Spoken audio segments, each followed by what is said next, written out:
sports. We are Black Horse. We are so. That ball is gone. Tyler Flowers unloads. That ball's going to go. Boy, that was a no-doubter. Nice play of notice. From his knees, he got it. What a play. The Braves get the weekend off to a great start. One of their most complete games of the season. Last night, the Braves took command of the season series with a convincing victory over the visiting Cubs. And today, one of baseball's best, Jake Arrieta, is the challenge. He'll be opposed by Braves right-hander Matt Whistler. It's Saturday afternoon baseball. The Cubs and Braves starts now.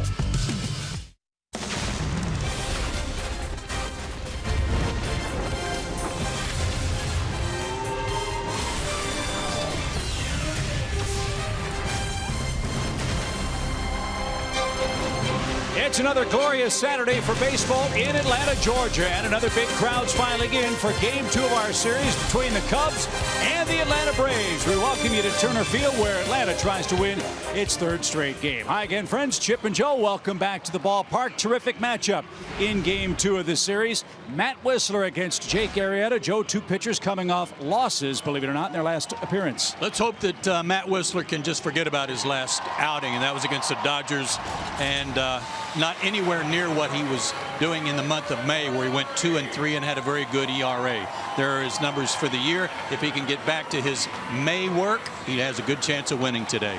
But he's got to get run support, and the Braves have to find a way to beat a man that's all-world, the reigning Cy Young winner in the National League, right-hander Jake Arrieta. Now watch this video. See how he throws across his body. Hard breaking ball.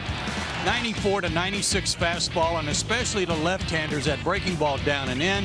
He'll throw his slider and cutter in on the left-handers, and the Braves, with a lot of lefties in the lineup today, have their work cut out for him, because this guy has been pretty good.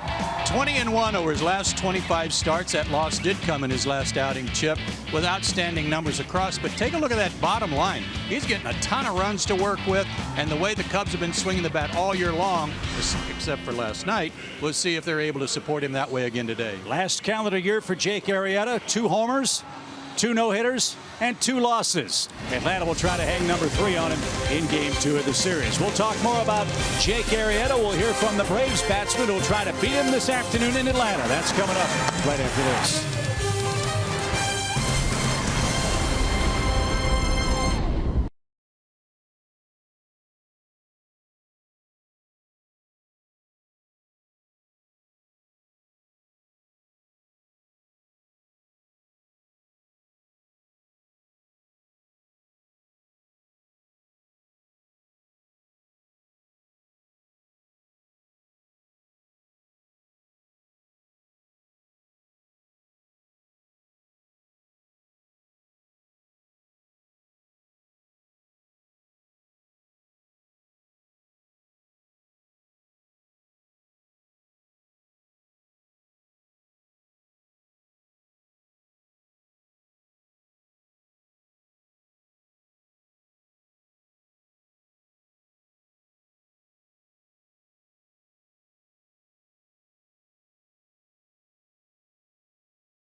sports and outdoors. Right stuff, low price, every day. It is a beautiful and hot day here at Turner Field for Game 2 of the Braves versus the Cubs as the Braves tried to clinch the series. A big win last night over Jason Hamill, and the road does not get any easier with Jake Arrieta on the mound tonight. That takes us to our Academy Sports and Outdoor Leaderboard. Check out that record. He is 9-1 with a 1.80 ERA. That is second in the league, but almost the most impressive thing here is look at that offense. They're averaging 8.2 runs per game. That is first in the league, and I went into the Braves clubhouse earlier and asked them what makes Jake Arrieta so tough. He's always had great stuff. He's just kind of harnessed it a little bit better. You just have to try to get a strike and put a good swing on it. He's not an easy at-bat. He's not a fun at-bat, but you just have to compete against him and grind out at-bats. He's just a competitor. I mean, you look back at the last couple of years he's had, he's attacking guys, and he's confident out there. So in this game, confidence goes a long ways, and I think he just loves to compete, and he's been doing it for a long time, and he's having success. So we're looking forward to the challenge today. Game 2 coming your way with Matt Whistler on the mound for the Atlanta Braves. First pitch and starting lineup with Chip and Joe is coming up right after the break.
Game 2 of the Braves and the Cubs, another hot, sunny Saturday.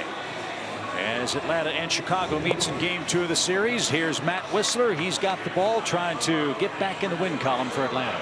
He's had some really good results here pitching at Turner Field in day games. A 1-0 record, and has not allowed a run in 15+ innings and just a 148 average against him. That's a good sign coming into this red hot day.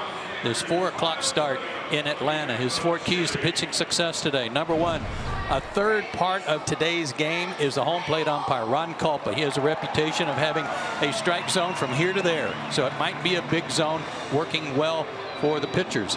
No mistakes. Matt has already been matched up with a lot of aces this season. He knows that against a guy like Arrieta, he's not going to be allowed to make mistakes in the zone of this Cubs lineup. He's got to limit those today. And this is a Cubs lineup that's been averaging 6 runs per game on the road. They were held to 1 run last night by Bud Norris, who is absolutely spectacular. Dexter Fowler leads off. Anthony Rizzo is hitting 4th after not playing last night with a sore back. And of course, Montero, Russell, and Arrieta 7th, 8th, and 9th. Dexter Fowler 1 for 4 last night, gets things started for Chicago and takes ball 1.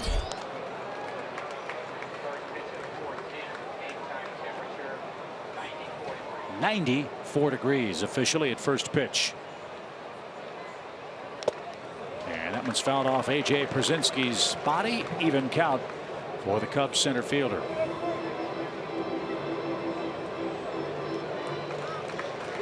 Nice way to start A.J.'s day.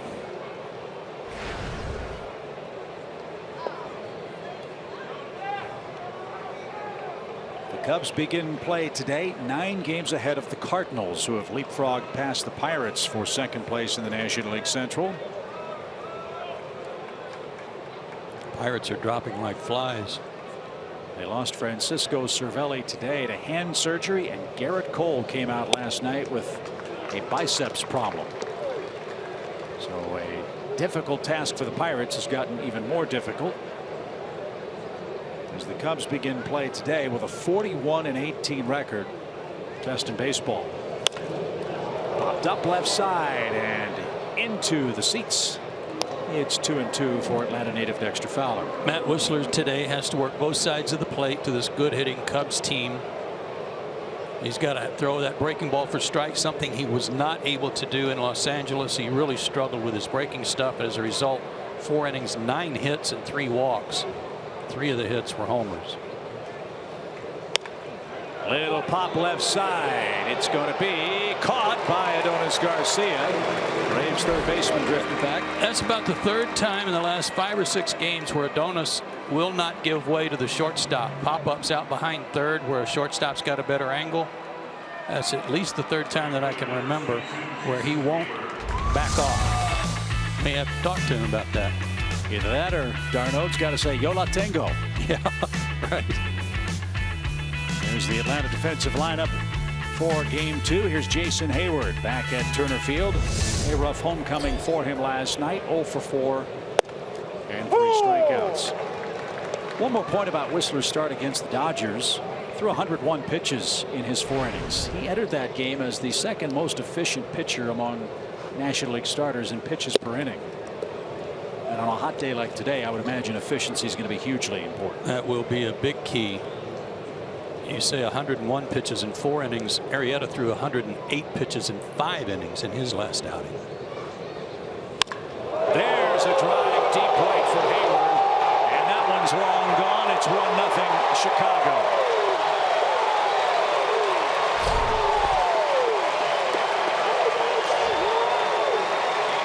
That looked a lot like his first major league homer.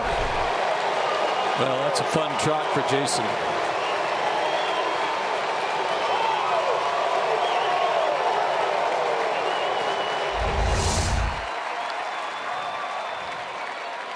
Tried to run it in, didn't get it in.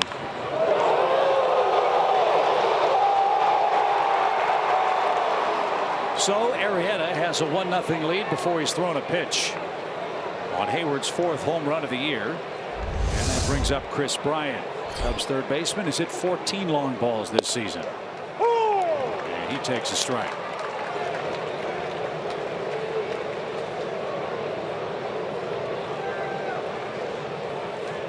Cubs have now hit 70 home runs as a team. Bryant was fooled. It's 0-2.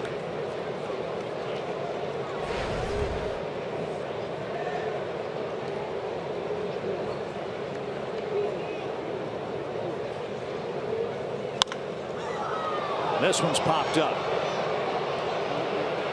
And in center it'll be under Inciarte to put it away. There's the 2nd out. Last time Jason Hayward hit a home run at Turner Field was July 8th, 2014 against the Phillies. Last year, of course, he played with the Cardinals. This is his first year with the Chicago Cubs.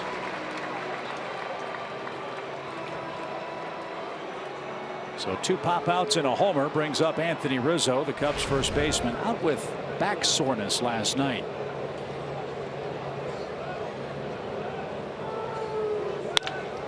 And he swings the first pitch and hits a rocket right at Jace Peterson, and that retires the side. Jason Hayward takes the grand tour, a long home run into the bleachers in right, and after a half inning the Cubs have struck first. It's 1-0.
Jason Hayward's homer gives the Cubs a 1-0 lead. The Braves come up for their very first time this afternoon, and they've got a big test. Jake Arrieta's 20-1 in his last 25 outings. Yeah, that loss came in his last start to the Arizona Diamondbacks. He got beat 3-2.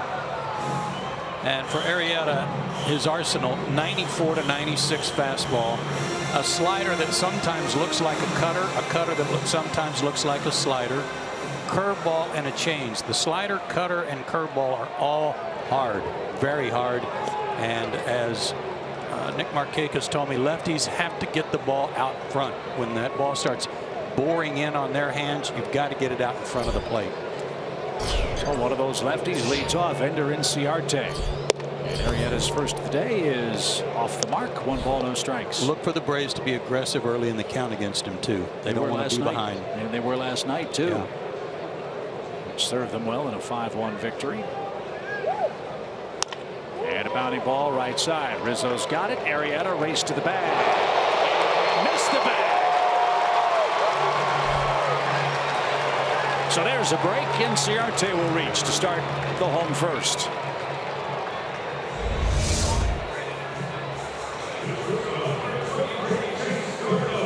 Oh, he dropped it.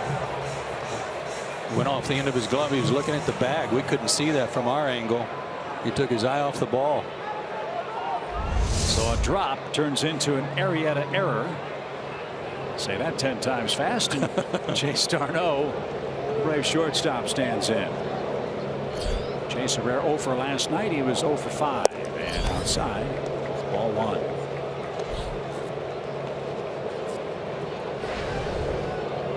Despite the short outing of 5 innings against Arizona, he still struck out 12 batters.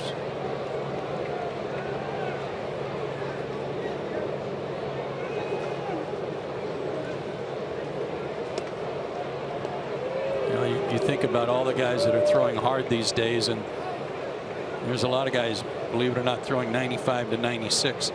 But this guy's breaking stuff separates him because it is so hard, and he throws it to both sides of the plate. 26 walks in 80 innings. I was going to say to you or ask of you, I would assume in this day and age the 95-mile-an-hour velocity is like, okay, been there, done that. But 95 with that incredible movement, it's got to be almost impossible. It is, and he can throw a 2-seamer, 93 with some good movement on it.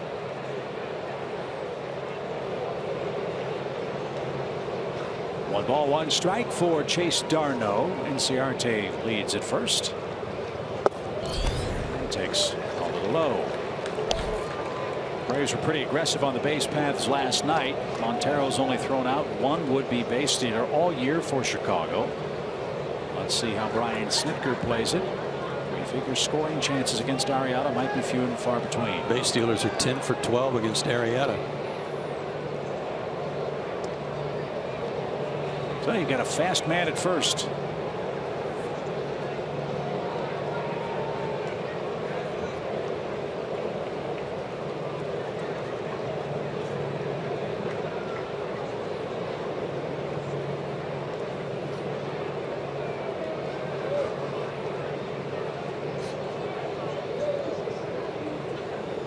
Not going, and that missed. 3 balls and a strike.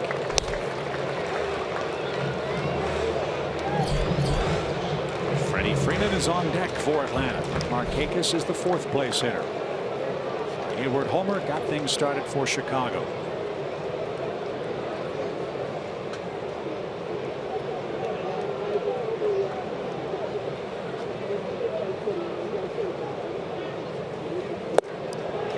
There's that movement.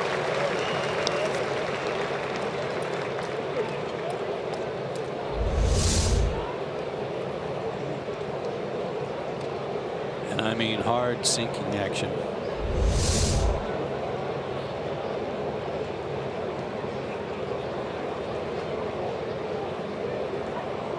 Full count.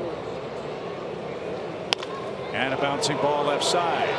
Russell at short, fires to second for 1. d'Arnaud beats the rap at first. And a force play takes care of Inciarte at second.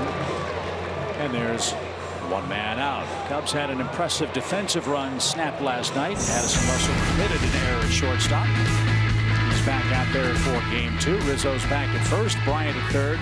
Chris Coughlin back in Cubs colors. He's their left fielder with Fowler and Hayward in center and right.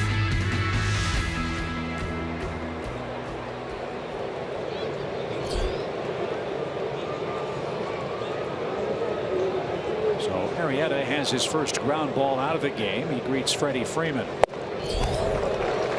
And Freddie went after that first pitch and didn't get it. And he had a ground ball that he booted on the toss at first base covering, but he gets a lot of ground balls. When he does allow some contact, 4th highest mark in the major leagues.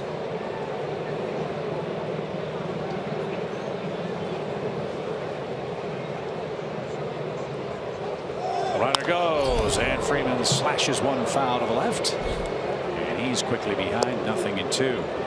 Good jump, too, for d'Arnaud.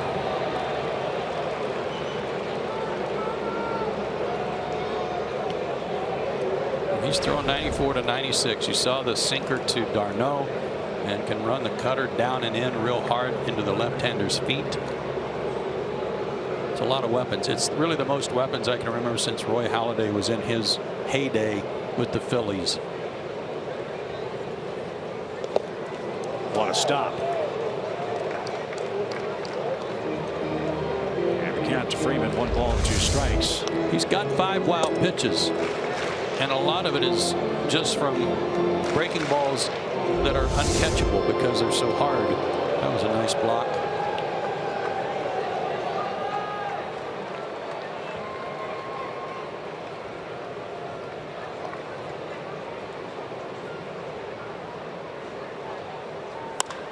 That's down the left field line. Coughlin, long run. He's going to get there in the corner.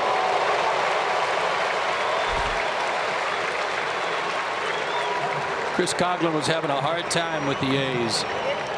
He wasn't hitting much at all. 146 average.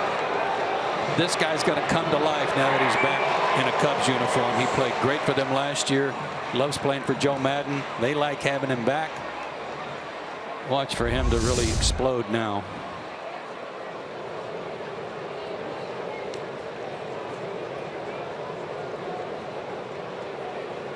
Joe Madden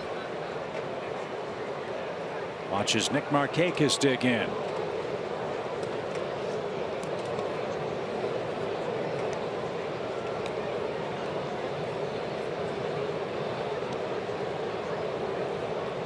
Markakis at 243.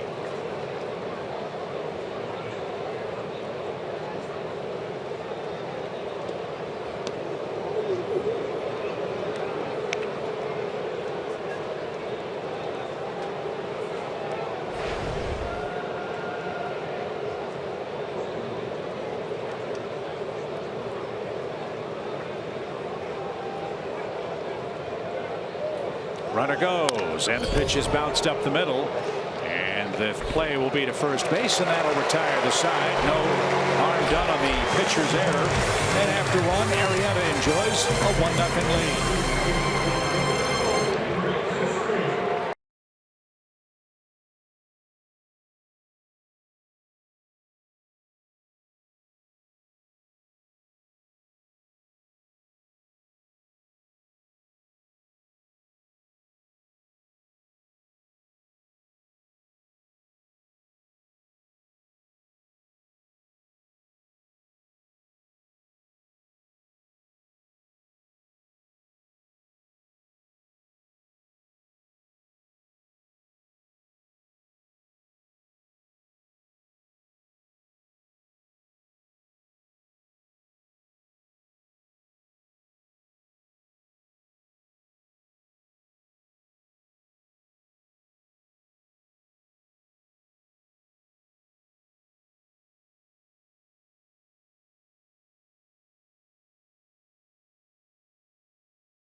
Cubs, and there is no bigger Cub fan than Bill Murray. He was in the Cubs dugout before the game. I think he must have given Jason Hayward a pep talk.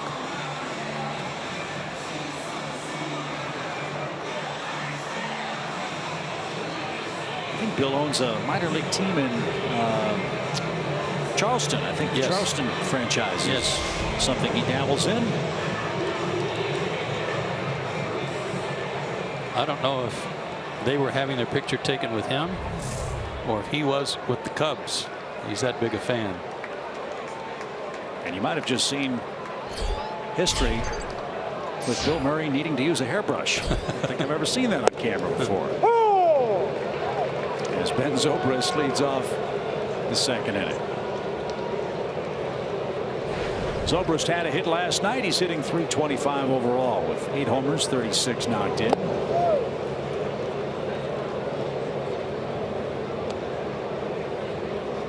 He was a very highly sought after free agent this past offseason. And what a find he's been for the Cubs. Lots of big hits for them. And a ground ball right side. Freeman's got that. He'll take it to the bag for the first out.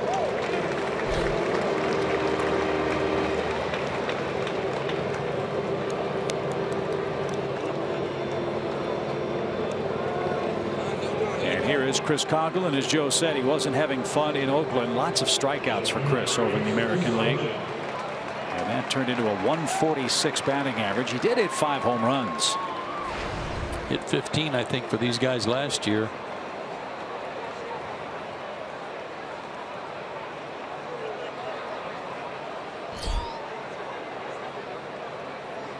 Coghlan, a former Marlin, digs in. We talked too last night about how odd it was that Dexter Fowler spurned the Orioles and came back to the Cubs. One of those last-minute transactions that took place. Well, the odd man out became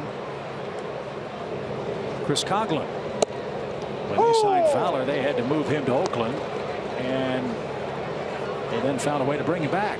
So they got both Fowler and Coghlan. When you're hitting 146, it's somewhat easier to get a guy to come back. That's one of the things about this Cub team that I think is so intriguing. Their players aren't locked into playing one position. Coghlan can play the outfield. He can play some spots on the infield. Zobrist can play everywhere. We've seen Baez play everywhere for them.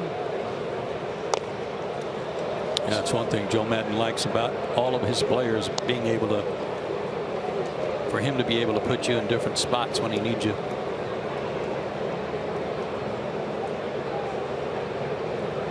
A lot of that goes back to his days with the Marlins. In his rookie season, he had 2 months with 47 hits each for Miami. A record that was challenged by Marcell Ozuna.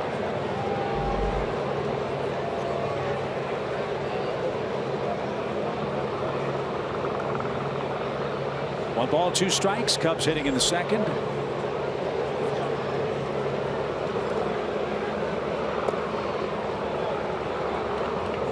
And then Miguel Montero, the catcher. And a swing and a miss. Good off-speed pitch takes care of the Chicago left fielder. First strikeout for Whistler today.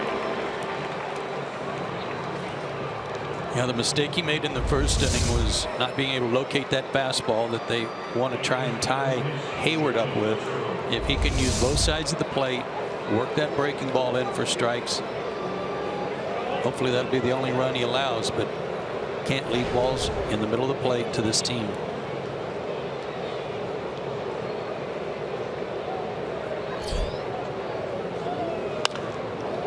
A high fly ball lifted out of play by Montero. He's quickly down a strike. The Braves missed Montero when we saw the Cubs up in Chicago at the end of April and in early May. He had a back issue too.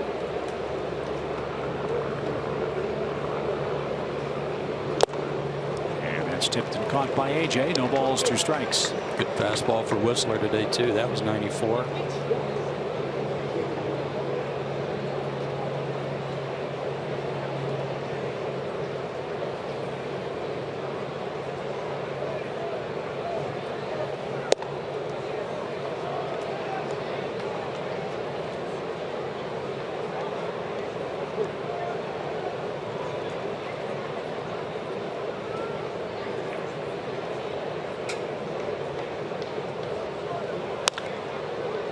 called foul.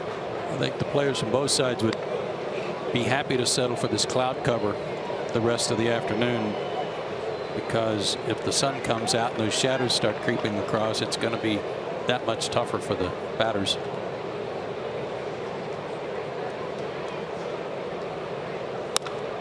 Again to first. Freeman to a knee, makes the scoop and steps to the bag, and it's a perfect second for Matt Whistler. Adonis Garcia will lead off. Cubs have an early lead.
And bringing the lumber feature with Adonis Garcia set to get things started. Hit his first home run since opening day last night. One that just eluded Dexter Fowler out in left field and put the Braves on the board. Looked like it landed right on top of the fence, as Dexter almost got to it. And then Tyler Flowers followed with a back-to-back homer to give the Braves a 2-0 lead. And Captain America saved the day with that catch on the bounce. Yes, off the bat of Adonis Garcia last night. Not only did Garcia hit a homer, he had a perfect day at the plate. 3 for 3 and walked. And a couple of outstanding plays at third base.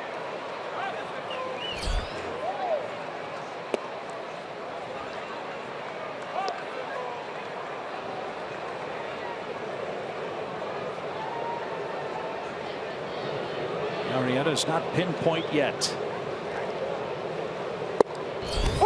He's thrown 15 pitches. That's his 9th strike.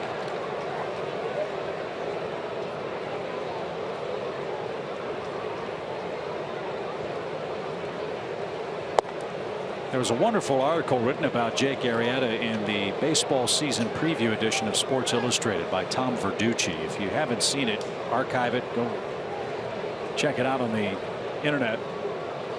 And there was a description of Arrieta's pitching style by his pitching coach Chris Bosio that has stuck with me, and I really liked it. He said Arrieta's pitching style is, quote, violence with command, and that speaks to, as you said, the velocity with all of his pitches, but his ability to hit spots with all of those pitches and pitch in every quadrant of the strike zone is really remarkable.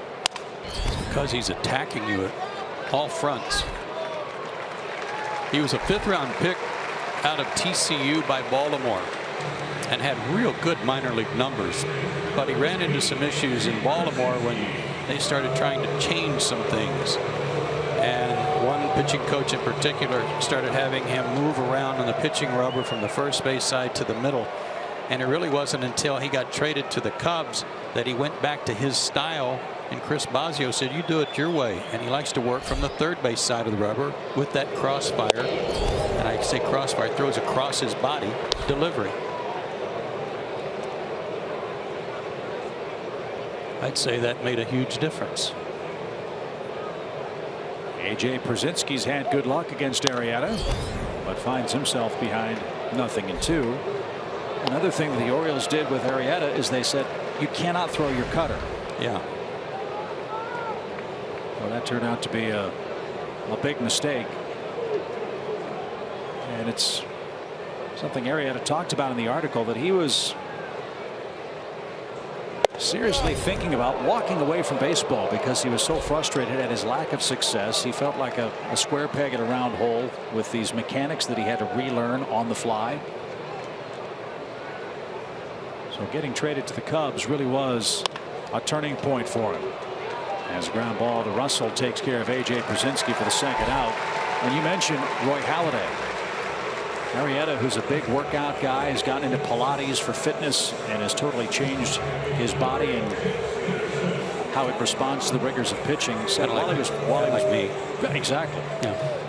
You're in perfect shape, perfectly round. But he was looking at a picture of Roy Halladay, and he remembered Roy Halladay went all the way down to A-ball to relearn his mechanics and got back to the big leagues and was a perennial Cy Young winner, and said, I can be that guy. Well, he kind of is that guy, if not better.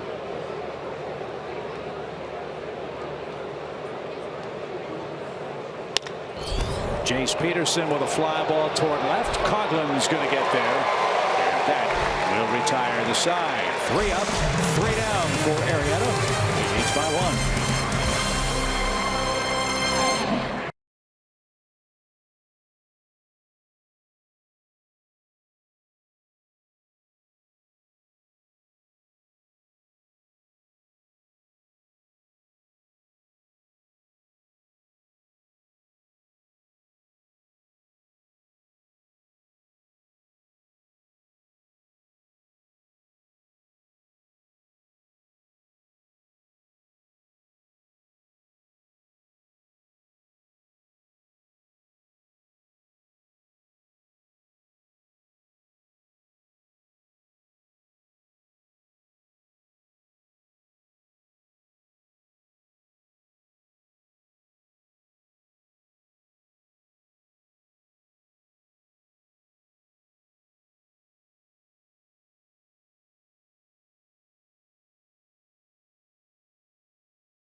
Third inning, and Aaron Blair was scheduled to start for the Braves tomorrow. John Gant will now start in his place to make his major league debut as a starter. Now, there is nothing wrong with Aaron Blair. They just wanted to give him that extra day rest. But Chip and Joe, I'm pretty bummed because him and Chris Bryant, you know, they grew up together. And the last time they faced each other was high school. They were supposed to face each other in Chicago, but Chris Bryant was scratched because of injury. And now Aaron Blair isn't starting tomorrow. So I don't know when we'll see that matchup. I don't think Aaron's all that upset about it, Kelsey.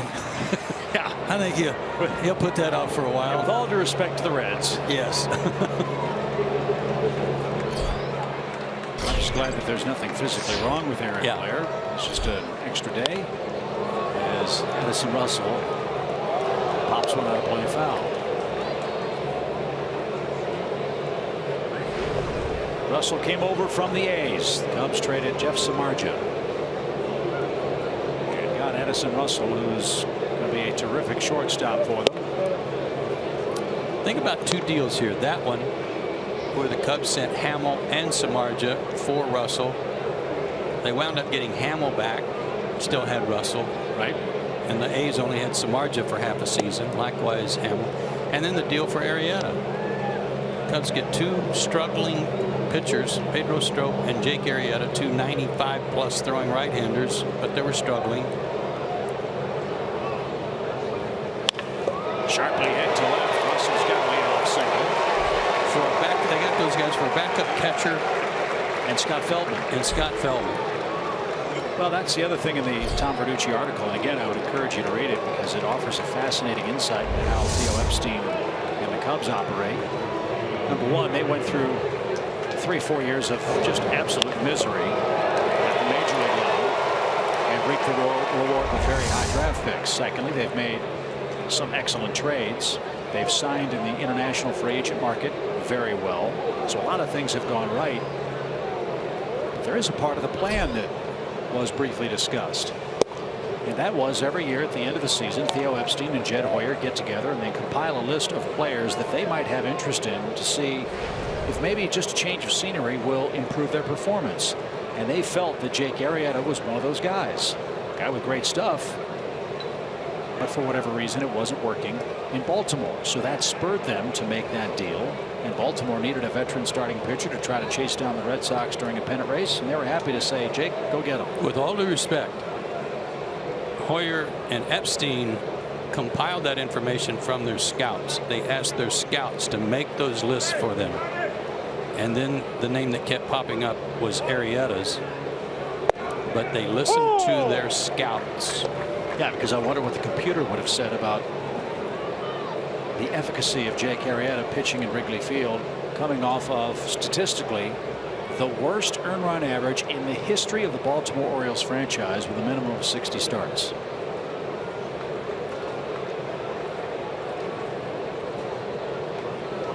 So you make an excellent point.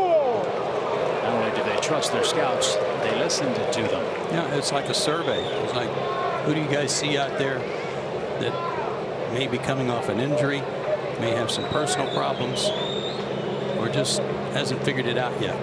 Who are those guys?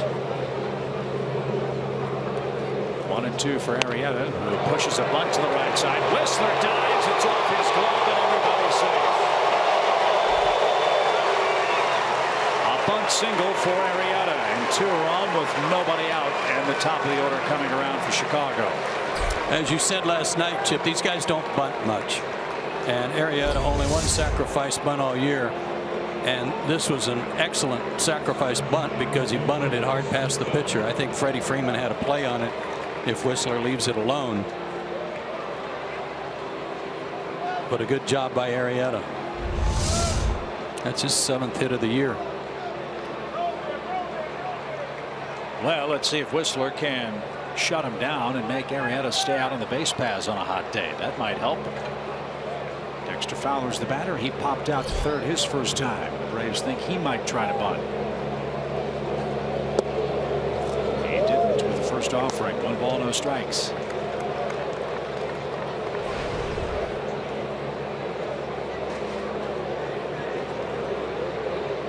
Russell and Arrieta aboard for the Cubs. And that one skipped up there. No chance for AJ to stop it. And that'll be a wild pitch. Runners at second and third now with nobody out. I was just about to say that Matt's got to get his breaking ball down. He left it up to Addison Russell and also the first pitch to Dexter Fowler. And then he just gripped that one too tight and buried it in the dirt. No chance for AJ. Third wild pitch for Whistler. And a 2-0 count for Fowler. Infield is halfway.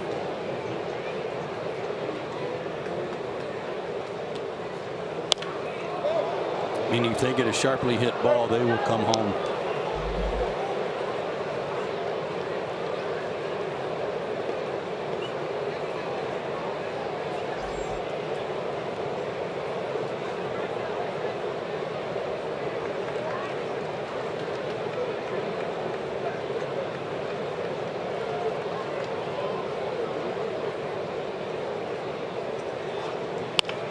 Broken bat right to Freeman at first. No advance. That's a good way to take care of Dexter Fowler. AJ Przinsky liked that pitch. And there's the first down of the inning.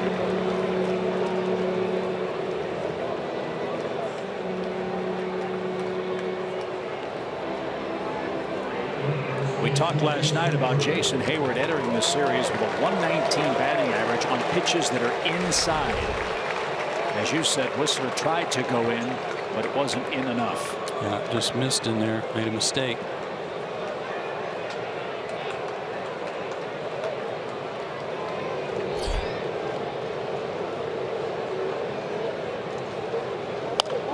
And despite the fact that he hit a home run in a Pretty deep home run his first time up. They're going to pitch to him rather than Bryant. If they were able to retire Hayward, we'll see what happens with Bryant or Rizzo, which one they want to face.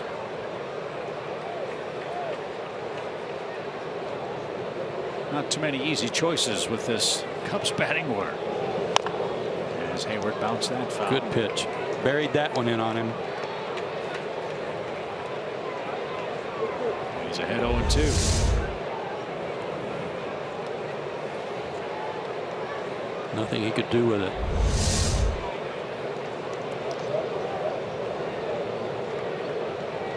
Infield all the way in now.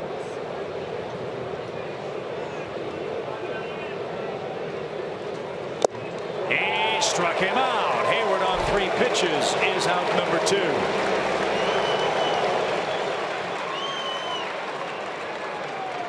Second strikeout for Whistler, and it's a big one.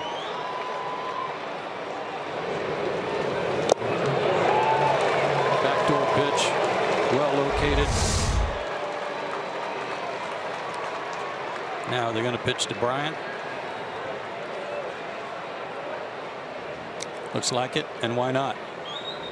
He's got 2 outs on the lefties.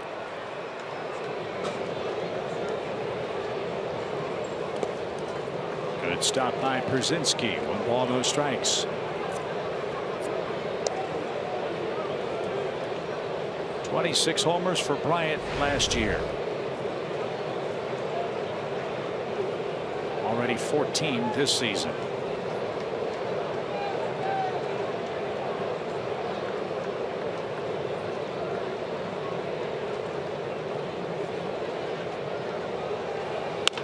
Popped him up. And Whistler's going to be out of it if Inciarte catches this. And he does. What a job by Matt Whistler. Game changer. Great job. He'll lead off the 3rd inning. He still trails by only 1 run.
The Cubs lead 1-0. We showed you Bill Murray earlier.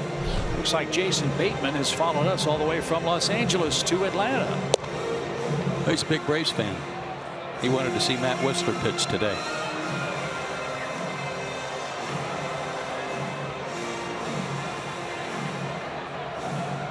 So this is the part of a Braves game that Vin Scully always liked. He loved hearing that chop. Let's see if it works for the Braves in the 3rd inning with Whistler, Malik Smith, and Ender Inciarte coming up. 1-0 Chicago on a Jason Hayward 1-out 1st inning homer.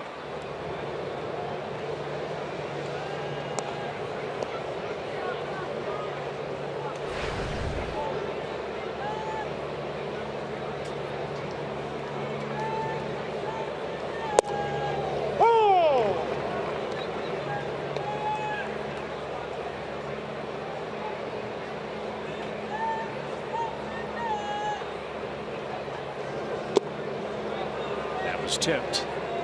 There are several things about Arrieta's delivery that probably have a lot of pitching coaches scratching their head, that kind of go against the norm. But because he's so big and strong, 6'4", 225, and in such great shape, and the one thing I'm thinking of is how he tilts back. He throws uphill. That right shoulder goes down. In addition to him throwing across his body, it's a long way to go. Russell made a tough play to get Matt Whistler.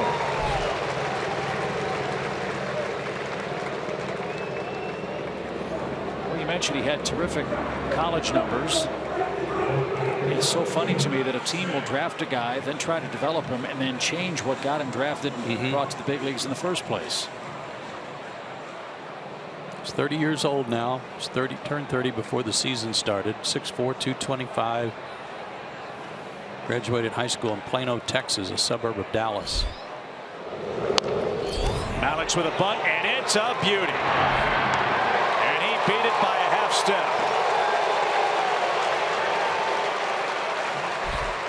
So at his speed, you've got to think the Braves will try to put him in motion here with the top of the order coming up.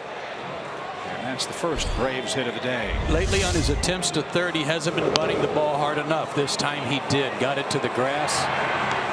Might have been a little bit of indecision there between Bryant and Arrieta who was going to get this. But well done by Malix. On our last homestand before the final game against the Giants, the Braves did not take batting practice. What they did do is have Eddie Perez and Bo Porter out with Malix Smith for a lot of bunting practice. He started, then stopped. As the pitch missed inside, 1 ball, no strikes. Well, speaking of batting practice, today was optional because of the heat and the quick turnaround. Batting practice on the field was optional, and everybody was out. Everybody wanted to get their swings in anticipation of getting some swings against Arrieta.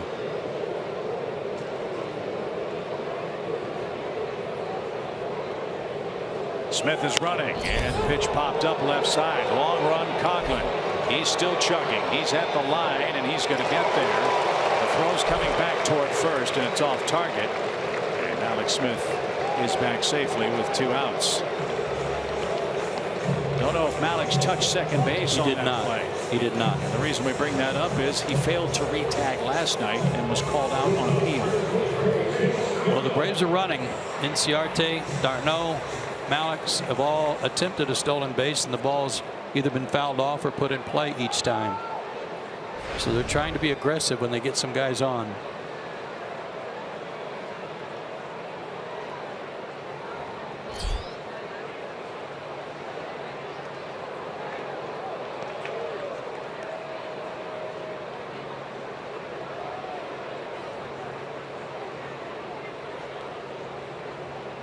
Alex is 8 out of 15 in stolen bases in his rookie year.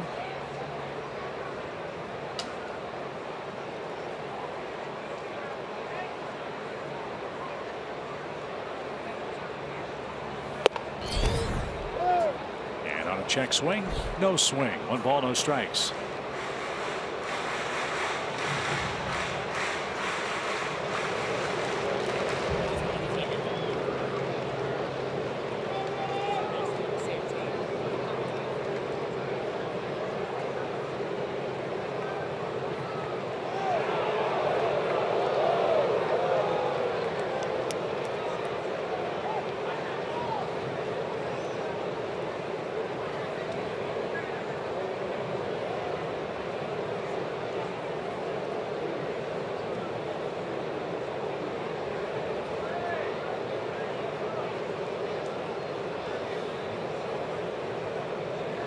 He's going. The pitch a strike. The throw to second. Short hops. It trickles into shallow center. And Russell with a heads up play backed it up. Well, you mentioned before that Montero's not throwing anybody out. Braves Steelers now 11 for 13 against Arrieta. Well, Arrieta knew to get out of the way. This throw came through and he had to duck because it was to the third base side of the bag. Watch Jake.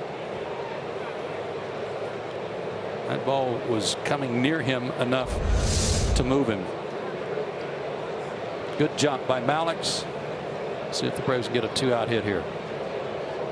Even count for Chase Darno.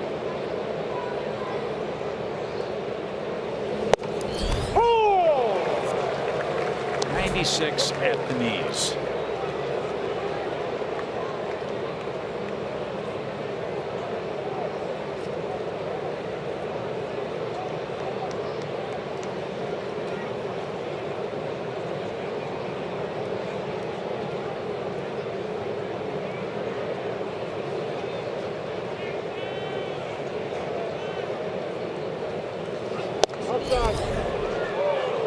See, that's a tough pitch to lay off. Right-handed hitter. You know, it's letter high and it's coming at such an angle. I mean, I don't want to drop some geometric equations on you, but that angle cutting across home plate's tough to lay off. Hard to tell that it's going to be outside. Fly ball toward Fowler in center. He'll retreat, and he's going to make the catch. And that will retire the side. Braves get their first hit, but still trail by a run. We go to the fourth.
In Atlanta, we head to the fourth inning. Joe Simpson, Kelsey Wingert, Chip Carey, the rest of our great Fox Sports crew. Thank you for spending your Saturday with us as we face the Cubs for the second time in this series.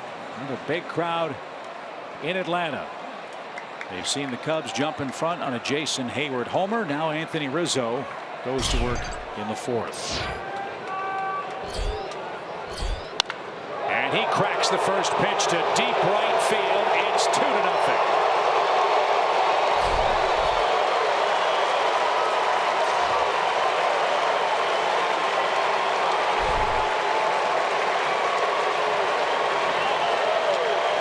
I didn't have a chance to say something about down and in. And I think Rizzo's back is okay. I think he feels just fine. Target was away, but the pitch was down and in. And that's his wheelhouse. Look how easy that swing was. Goodness, great bat speed. Mislocation. So 2 solo homers allowed by Whistler. Boy, the home run ball is really piling up for Matt of late. Yeah, the one in the first inning was the 3rd homer over the last 10 hitters he had faced going back to LA.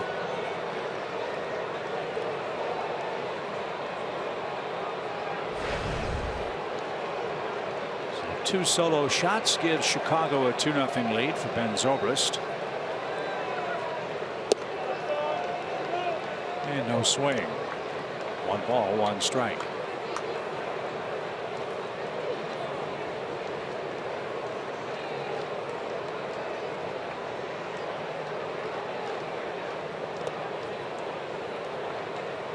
Zobrist lives in Franklin, Tennessee in the offseason, so he's a resident of Braves country.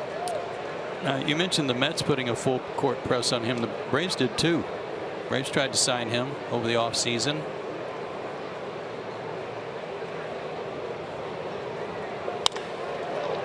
Garcia can't get that one. That was smoked to left. I may not be 100% right on this, but it seems to me, my recollection is that John Coppolella and Bobby Cox paid him a visit to try to talk him into coming to Turner Field. Well, he's here. Yeah. Just not in the right uniform. Ben just turned 35. He's in the first year of a 4-year contract. Played with Tampa Bay, Oakland, and Kansas City. He's played every position in the big leagues except catcher and pitcher. So back-to-back hits for Chicago. That brings up Chris Coghlan, the first strikeout victim. And a little pop into shallow right. That's going to drop in for a base hit.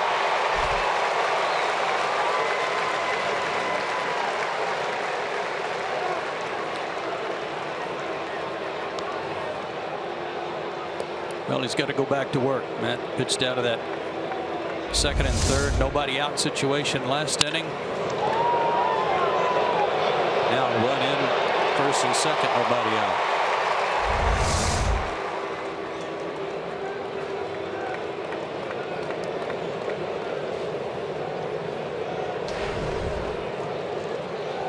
Catcher running here at the plate, so maybe a ground ball. Montero did that in his first at bat. He rolled out to Freddie Freeman. Whistler did a great job of minimizing damage last inning. He had runners at second and third, and nobody out. Ground out, strikeout, and pop out kept the Cubs off the scoreboard. Rizzo's led off the fourth with a homer. Now back-to-back singles with nobody out for Miguel Montero.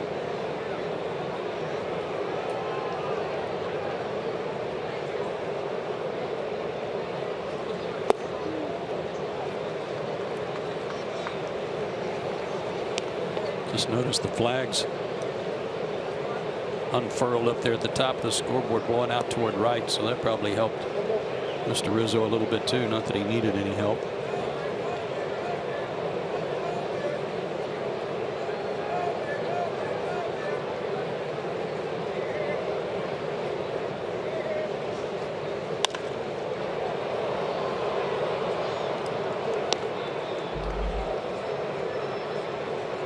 One and two for Montero. He'll turn 33 in July. He signed through 2017. Cubs traded Jefferson Mejia and Zach Godley to the Diamondbacks. Godley's pitching today against Jose Fernandez out in the desert. And that one's hit high in the air, right center field. Inciarte on the run, still going, and that one carries out. The Cubs have hit 3 homers today. A 3-run shot by Montero makes it 5-0. The wind definitely helped that one because he hit it a mile high.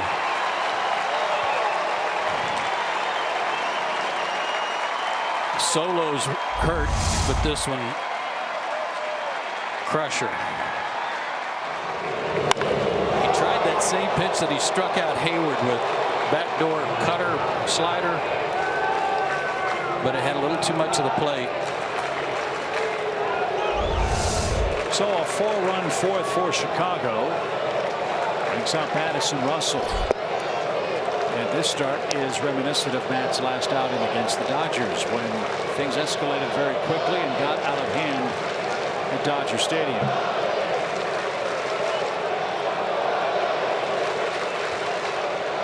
Up high. 1 ball, 1 strike. This is the way things have gone for the Cubs in starts for Jake Arrieta, as we showed you. #1 in run support, averaging 8 runs a game by his offense. And a pop up to short. Darno with the glasses gleaming makes the play, and there's the first out.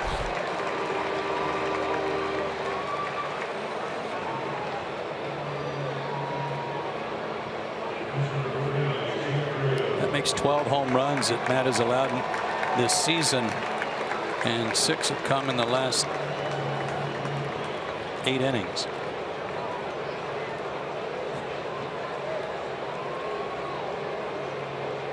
Here's Arrieta. He had a bunt single.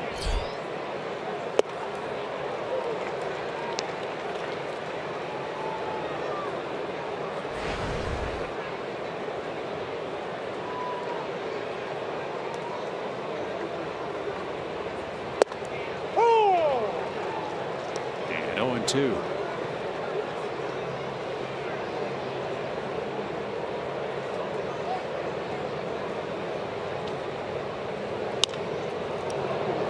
Little pop. Jace Peterson back pedals, and he's got it. And 2 are out for Dexter Fowler. So you do the Pilates thing too, huh? Well, I've been in absentia. I've missed a few weeks, but I need to get back to it. Love it. Those who have seen Arrieta say it's dramatically changed his physique. Well, I noticed you said the same thing about me about 3 weeks ago. Yeah, well. Barely recognized me.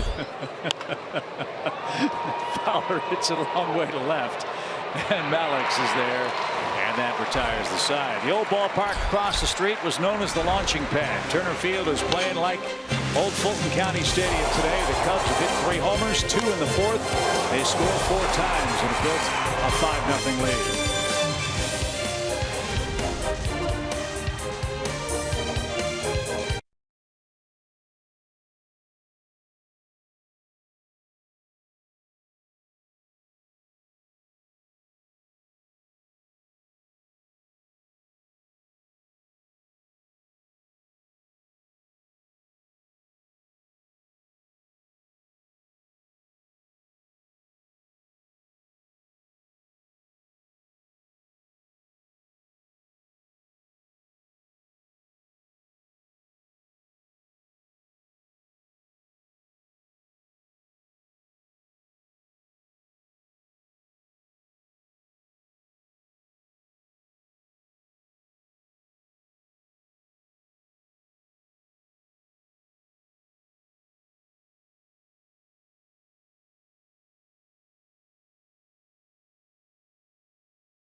Five to nothing. Headed into the bottom of the 4th, we saw Anthony Rizzo with the solo shot earlier in the 4th inning. Now, he's been feeling pretty good, but yesterday he sat out due to some back soreness. We talked to him earlier, and he said you have to be smart. Don't try to be the hero in June. If you need to take a day, take it off. He said yesterday would have been really tough to play, but he's back in there today, feeling pretty good. I'll say. And see, Kelsey, I think that's something that Freddie Freeman can learn from, too. He's smart. Try not to push it when you're not 100%.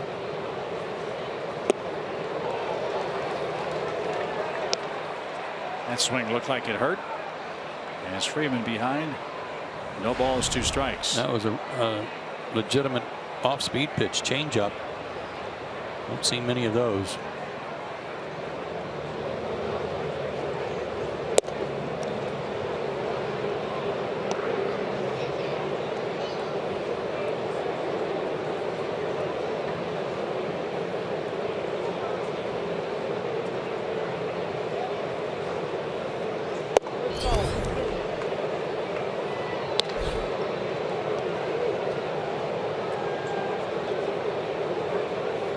If I'm reading the Cubs media guide right, Arrieta is a free agent at the end of this year. Is that right? There's no notice of any options or any such information on his contract status as listed. Steven Strasburg signed his monster deal with the Washington Nationals. Many thought, well, that was the best available pitcher off the market. The assumption being, I guess, that Arrieta was going to re-sign with the Cubs. I remember reading something earlier that there's no hometown discount that's going to be accepted by Jake Arrieta at this stage in his career. So if he is a budding free agent, and with the kind of numbers he's putting up, goodness gracious, what kind of a contract is he going to get? Yeah, good timing on his part. There's a shot. Boy, that ball stayed down. What a pickup. And a perfect throw takes care of Freddie Freeman. That ball took a nasty hop, and Zobrist stayed with it.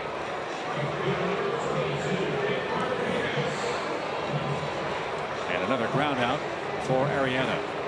These are his numbers for the year. Again, for a guy who is a power pitcher, that's not many walks at all. 3 home runs allowed.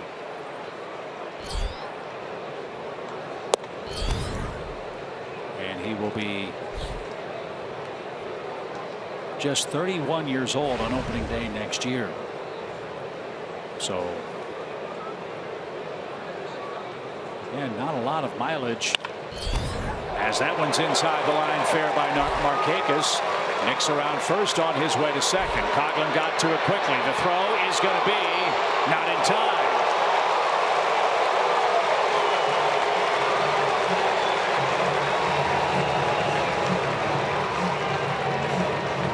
Second Braves hit. It's a double down the line for Markakis.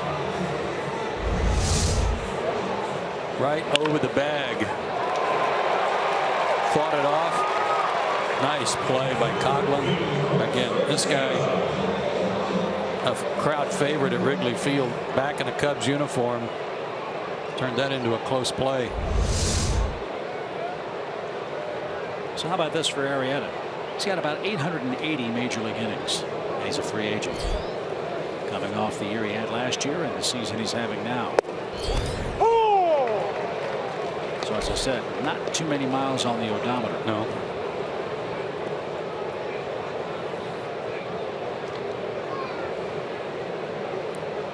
Another chance for the Braves to get on the board here. This time Adonis Garcia broke his bat his first time up.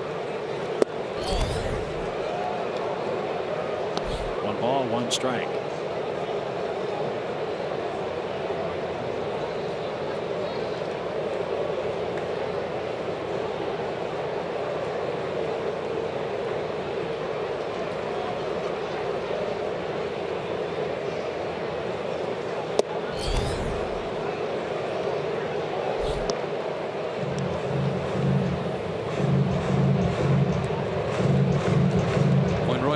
Threw that no-hitter in the postseason. I believe it was Matt Stairs who said Roy Halladay had 8 pitches. He had all 4 of his pitches working inside, all 4 working outside. There's a fly ball hit toward left center field. That's going to get down. Markakis had to hold. They're going to send him. The throw's into second. They concede the run. And Adonis Garcia does put the Braves on the board with a hit. It's now a 5-1 game.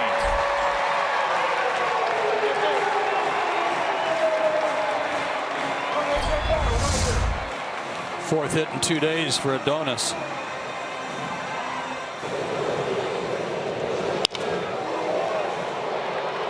And again, kind of like Nick, he didn't get that squared up, but he got enough of it. Picked up his 12th RBI, and the Braves are on the board. A.J. Pierzynski's 8 for 15 against Arrieta with a couple of homers. He rounded out his first time.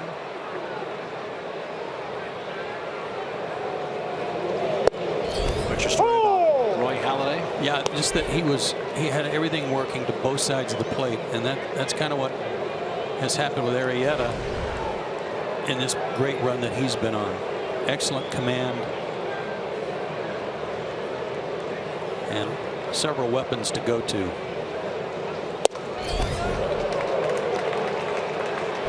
I don't want to jinx AJ, but he hasn't struck anyone out, has he?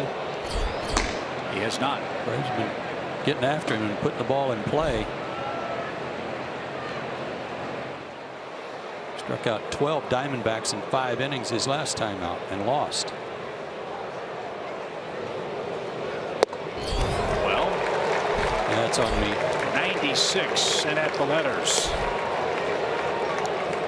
So again, what a luxury it is as a starter to have all that movement, have all those weapons, and then just to be able to rear back and throw a 96-mile-an-hour fastball right past a hitter, and straight as a string if he wants it to be. 1 in, 1 on, 2 outs for Jace Peterson.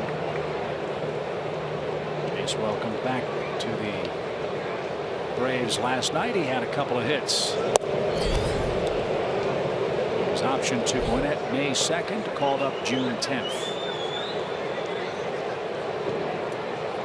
He's hitting .213 for the year.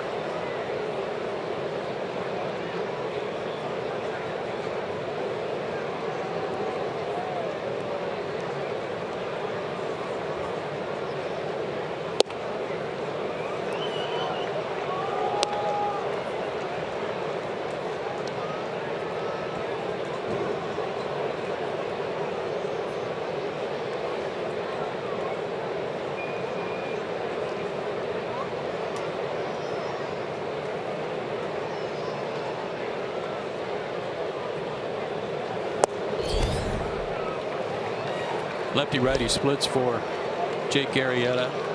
Dominant against right-handers, as you would expect. Just a 154 mark. Lefty's not all that much better.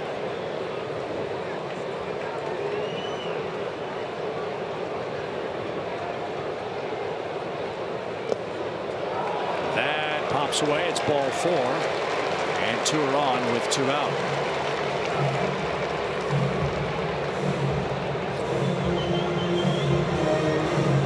Hope you enjoyed our coverage of the draft yesterday. And Chris Bosio's out for a quick chat with Arrieta. But first things first, Eddie Perez. It's a special day for the Braves' first base coach, with the draft continuing. In the 36th round, the Braves have just chosen Pinecrest Academy catcher Andres Perez. Hey, that's great. Eddie's son. Not sure if Eddie knows that, but congratulations. That's wonderful. Boy, Andres, big kid too. Looks like mom. Thank goodness. So Eddie, Andres, congratulations. Welcome to the Braves family. If you choose to sign, can't wait to see you get to the show.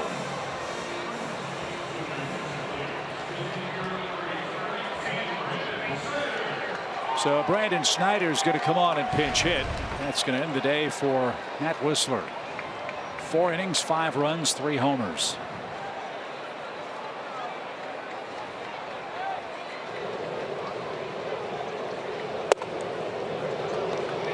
And Arrieta missed way high. 1 ball, no strikes.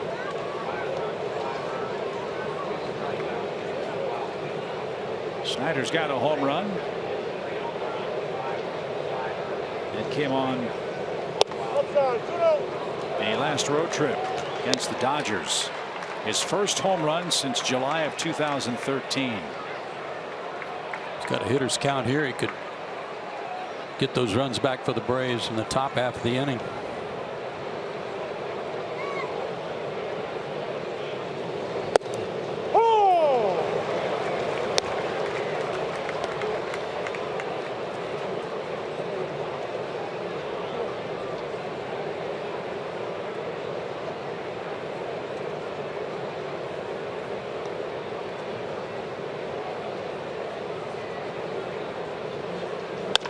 Ground ball right side. Zobrist has it, and the throw to first will retire the side. The Braves spoil the shutout bid. They pick up their first run of the afternoon. It's now 5-1 Cubs.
Academy Sports and Outdoors. Right stuff, low price, every day. The Cubs have played long ball with Atlanta today. They've hit 3 homers and have a 5-1 lead after 4. They have chased Matt Whistler. And now they will face Eric O'Flaherty, the Braves left-handers, on for his 27th time. Eric O'Flaherty's had a full week off. He hasn't pitched since June 4th at Los Angeles, 2/3 of an inning. Part of that was some struggles he had had in his last 14 appearances, a 6 ERA. So hopefully this time off will do him some good. Hayward and Rizzo, 2 left-handed bats for the Cubs coming up. You've got Zobrist, the switch hitter, as well, and Chris Coghlan. That's why O'Flaherty's the first lefty out of the pen today. That week off might get 2 innings out of Eric this afternoon. And a strike.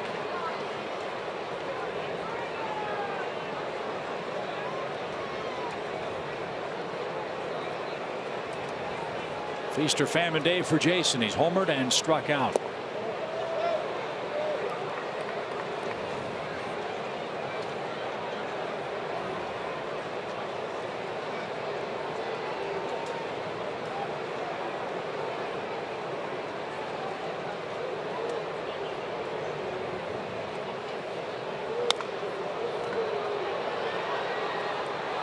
Hey, nice catch.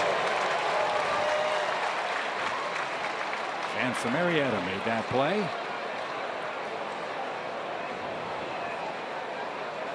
Braves fan, of course. All the Cub fans behind him were ducking.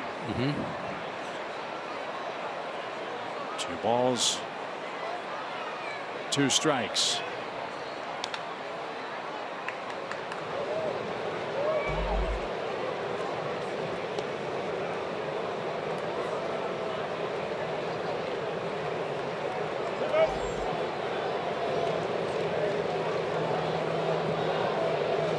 Cubs signed Hayward to an 8-year contract. 3-time Gold Glover, All-Star in 2010. And another off Eric O'Flaherty. Now it's a race. And Hayward's aboard to start the inning. Infield hit.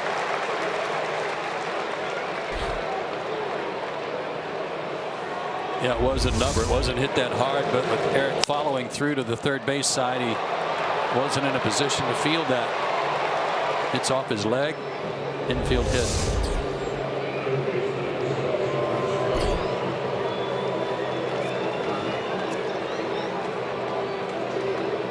So Freddie Freeman and Jason Hayward, who were roommates in the minor leagues, reminisce at the first base bag. As Bryant bats, he's popped out to center twice.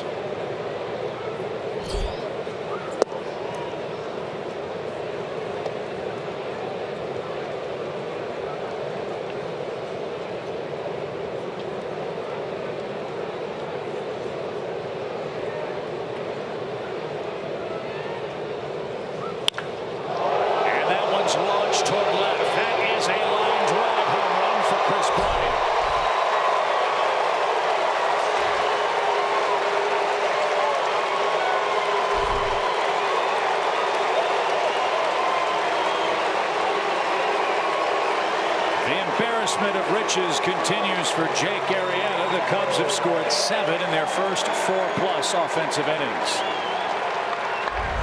And that's their 4th home run today. Between the knees and the belt, breaking right into Bryant. A laser. Chris Bryant is tall and he looks lanky. Almost thin. He's not. He's 6'5", 230. And he has that Dave Kingman type power where he makes a lot more contact than Dave Kingman did, but that tall, raw bone strength. We're told the ball came off the bat on Bryant's homer at 110 miles an hour. I believe it.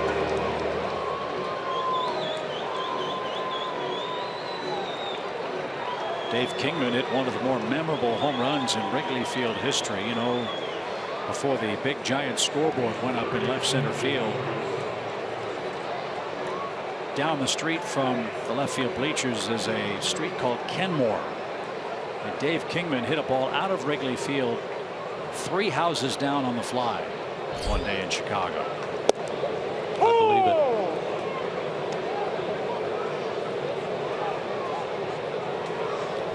And when the weather's hot like this at Wrigley, they have these kinds of days with this offense. Look out. Bounding ball by Zobrist. Garcia throws on the run and gets his man for the second out.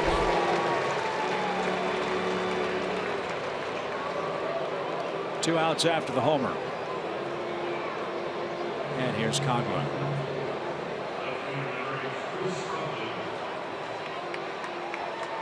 Well, Bryant and Rizzo are kind of joined at the hip. They both had 43 RBIs coming into the game today, so he wasn't going to let Rizzo get too far ahead of him. After Rizzo's solo shot.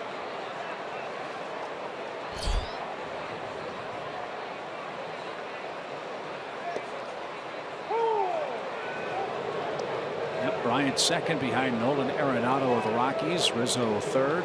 Trevor Story, Daniel Murphy, Matt Carpenter, Jay Bruce, Matt Kemp, all with 42 runs batted in at the start of today's play.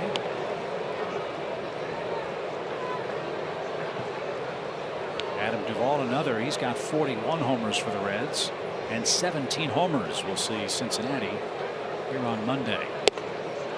That's inside to Coghlan. 1 ball, 2 strikes.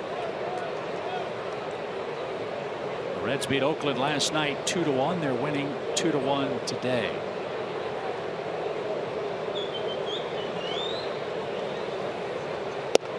And Coghlan with an awkward swing, tried to get out of the way, couldn't stop himself.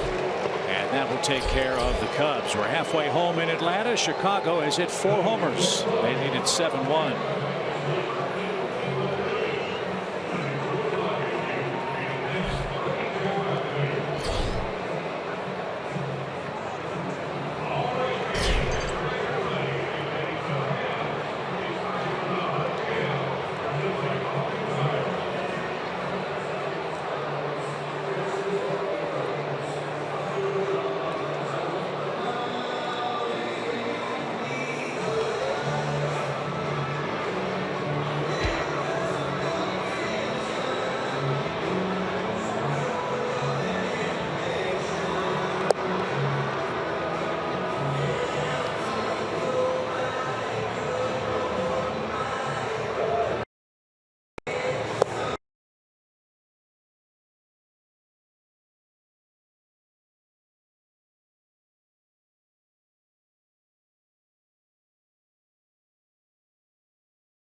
RBI double in that bottom of the 5th inning to take a 6-0 lead over the Phillies, and the Nationals go on to take game 2 8-0.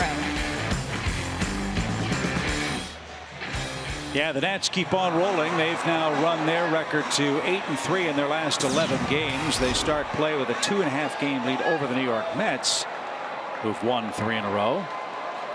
Today it was Tanner Roark against Aaron Nola. The Phillies have really hit the skids now. They've dropped 12 of their last 15 games after a very hot start. They also had to put Vince Velasquez on the DL. Yeah, they just couldn't sustain it.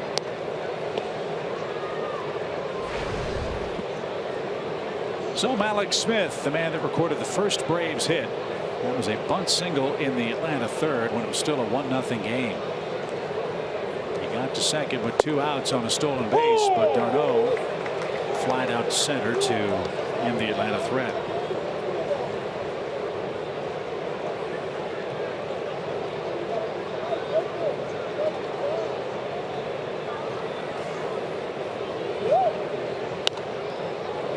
And back to the screen. It's ball and 2 strikes. When we were playing the Pirates, we talked about how Pittsburgh's had real good seasons the last 2 years and then found themselves needing to win 1 game in the wild card to advance. Last year it was against the Cubs and they drew Jake Arrieta. Not very good fortune for Pittsburgh. Swing and a miss. And Alex is done on strikes. Arrieta has struck out 2 batters. 1 in the 4th, 1 leading off the 5th now as we head back to the top of the order. Look at the width of this break. Starts off right about the middle of the right-handed batter's box and drops down into the left foot of Mallex Smith.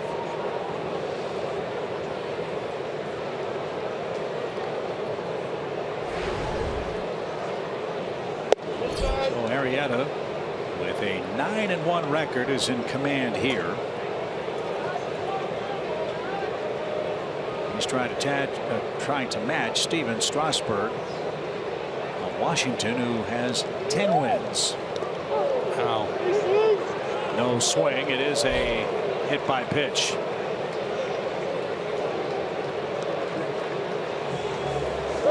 All help accepted against Arrieta, who hits his first batter. Ciarte aboard for the 2nd time. He reached on a pitcher's error to start the game, and he's our Georgia lottery hitting the jackpot. His last 4 games, 8 for 17. Coming into the game, he had raised his average 35 points with his good work. That couldn't have felt very good, though.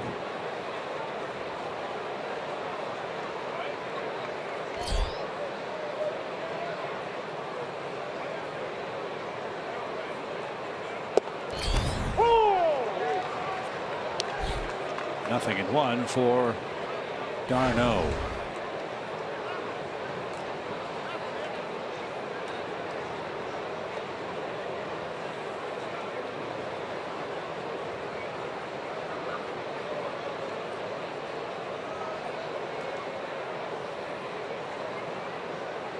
It probably goes against every bit of conventional baseball wisdom when you're trailing by 6 runs to think about trying to steal a base.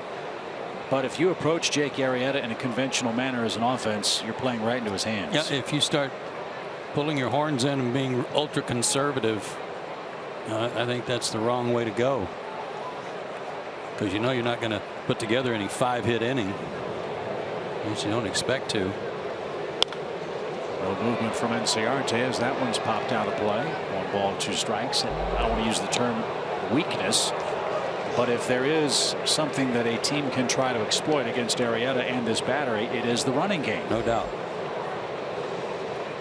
But nobody's in baseball history figured out a way to steal first. Braves have 3 hits. They've had a man reach on an error and now a hit by pitch. Also drawn 1 walk.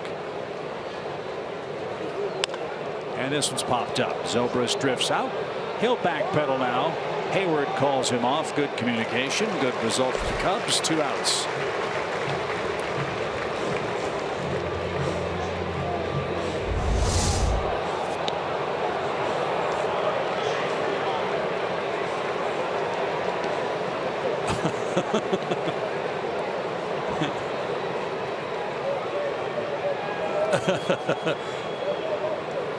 We come around here with that Cubs uniform on, trying to hug one of our ushers. Now you're talking. That was great. That's one of the best things about coming to Turner Field is the great work the ushers do here. Of course, we talk a lot about our pal Walter Banks. He's been here since day 1. That lady gave that fan an unforgettable moment. There are so many just like Walter. Freeman a shot to second. Shift is on. He hit it right to Zobrist. And that'll take care of the Braves in the 5th. Arrieta is beginning to settle in. He's only had 1-1-2-3 inning, but he hasn't needed much of those. He's got a 6-run lead.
as we count down the final days here at Turner Field. This one's a very special one for all of us. The Senior Director of Team Travel, longtime traveling secretary Bill Acree, in his 51st season with the Braves, got to peel off number 51 here at Turner Field to commemorate his 51st year. Bill would tell you he was 6 months old when he began working for the Braves organization. Started off in the ground crew. Yep. Worked in the visitor side in the clubhouse. Moved over to the Braves side. Was both the traveling secretary and the equipment manager for many, many years. And a wonderful mentor to Chris Van Zandt and, of course, to his son Ben, who is now the equipment manager.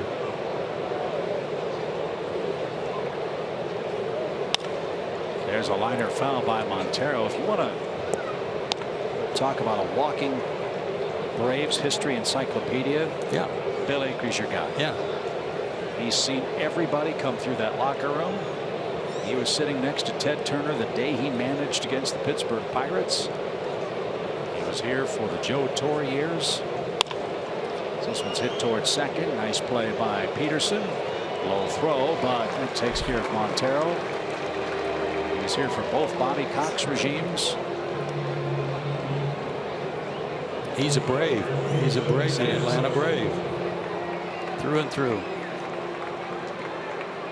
So Bill and his family, his lovely wife Cindy, with guests celebrating the day today with a full suite. Yeah.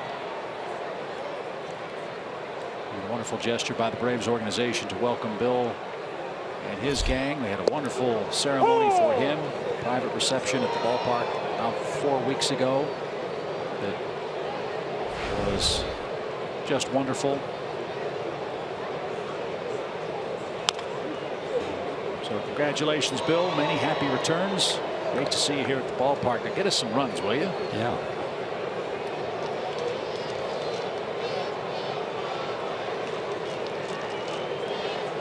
Russell, then Arrieta against Eric O'Flaherty, working his second inning. That gave up a 2-run homer last inning, and he just struck out Russell on 3 pitches. There's out number 2.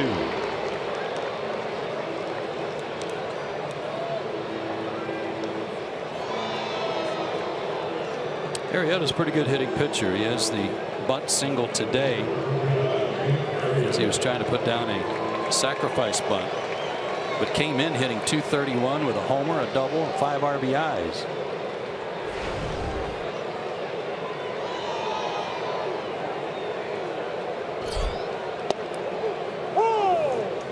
Now, when our pal Tom Glavine says of a pitcher he's an athlete, this must be who he has in mind. I would think so. Jake Arrieta.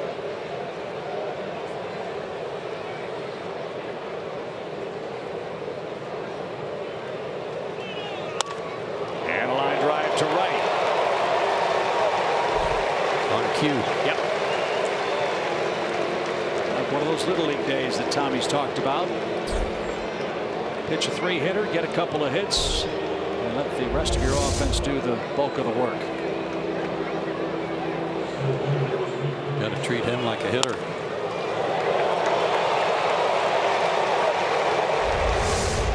So the Cubs have 10 hits in the game.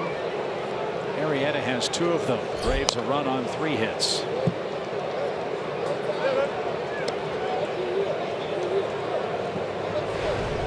And now Dexter Fowler is the batter. Dexter is 0 for 3.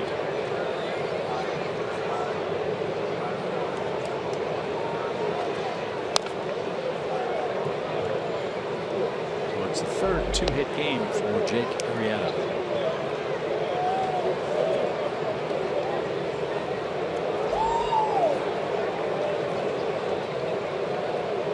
Tough combination. Home run hitting Cubs and Arrieta on the mound. The Cubs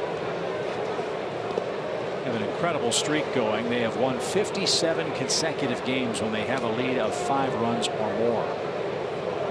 And we told you at the start of the broadcast, Chicago, with a 19-10 record away from Wrigley Field, has been averaging 6 runs per game on the road offensively. 1 last night, but 7 today. And 26-3 when they score first. It's a laundry list of numbers for these guys already this season. Dexter Fowler, batting right-handed for the first time, really has very little change lefty-righty. Got more at bats left-handed, of course, hitting .295 coming in and hitting .308 right-handed and 65 at bats. Has homers from both sides. Again, out of Milton High School.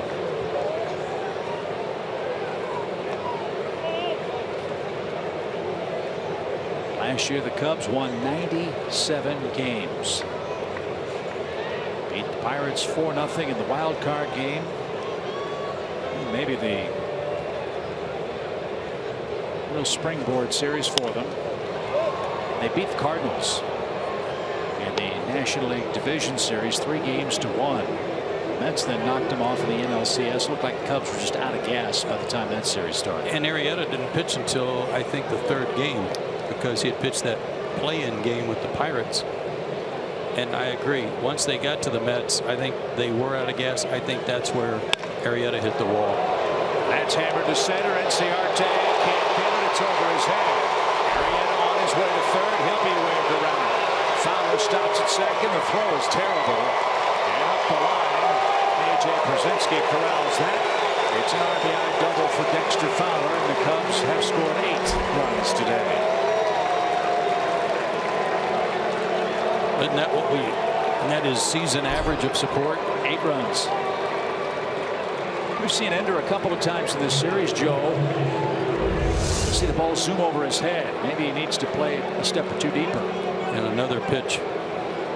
Bell tie. 3-2 count. Yeah, he took a little bit of a sharp crossover step toward right center before going back.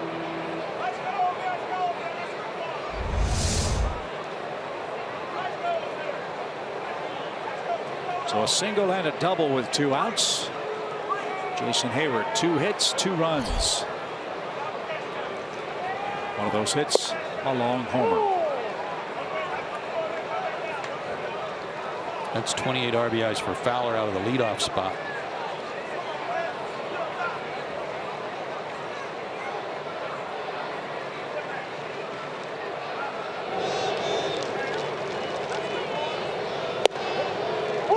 As I said, the Cubs won 97 games last year. They had a 24-win turnaround from 2014. And the way they're rolling now, we might be talking at 112, 115 wins for this team. Well, as we said during last night's game, they got to keep everybody healthy. Not just keep them healthy, they've got to get a couple of guys healthy, like Soler, who's hurt.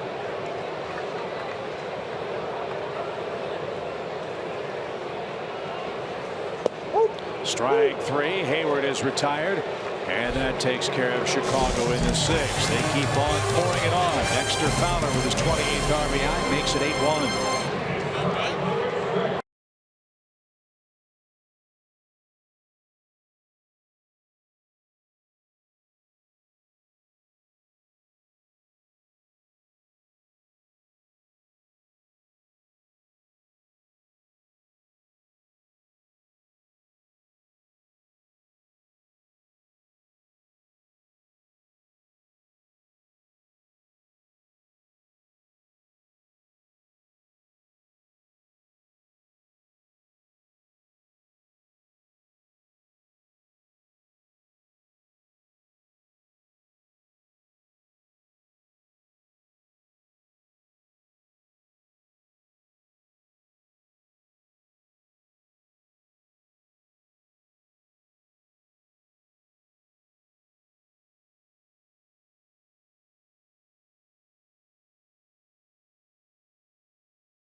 Chicago, and on a hot day in Atlanta, we'll take something cold and cool. Time for our Cold Hard Facts, brought to you by Clean Crisp, Who's Light.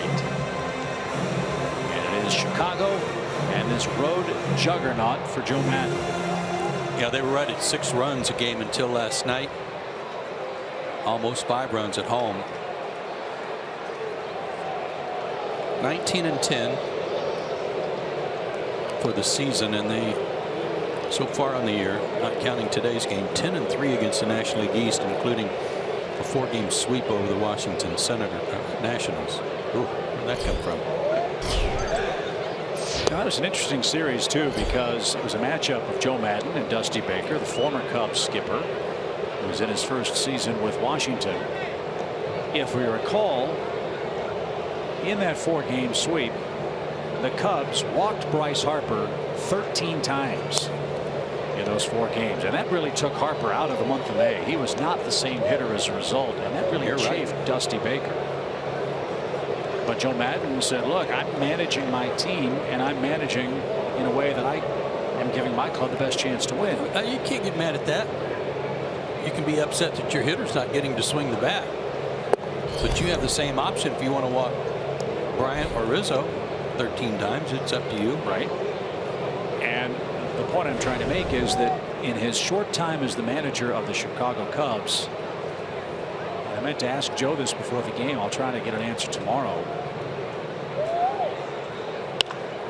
As this one's hammered towards center, Fowler drifts back and at the track makes the catch. Joe Madden came from the Angels organization. His first big league managerial job came in Tampa Bay with the Rays, and they were obviously a ship adrift.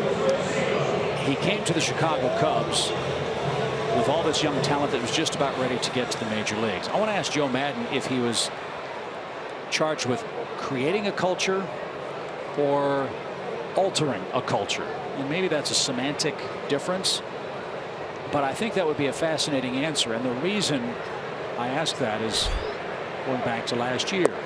Cubs play in the same division with the big bad St. Louis Cardinals, who for years have treated the Cubs like redheaded stepchildren. They had a big series where some brushback pitches, some beanballs took place, and Joe Madden in the post-game conference room really decried the so-called Cardinal way of playing baseball and this so-called book that the Cardinals were saying that this Cub team and everyone else had to play by, and that was really a rallying cry for the Cubs. And so for a Cubs team that hasn't won a World Series since 1908, is this the evolution of a culture, or is this the creation of a new culture under Joe Madden's leadership? And I think by saying what he did, he was basically saying Cardinals didn't invent the way to play baseball. They play it their way, and it's worked for them. That doesn't mean I've got to play by the same book. You know, and things around here, the way things have gone for the Cubs for the last 100 years, haven't exactly gone swimmingly. So maybe it is time to do things a little differently. 1 ball, 2 strikes. And I think some of the media get caught up in the animal stunts in spring training, the crazy outfits during road trips. I mean, today's an example. The Cubs didn't get to the game until 2 o'clock, kind of like American Legion Day for the Cubs.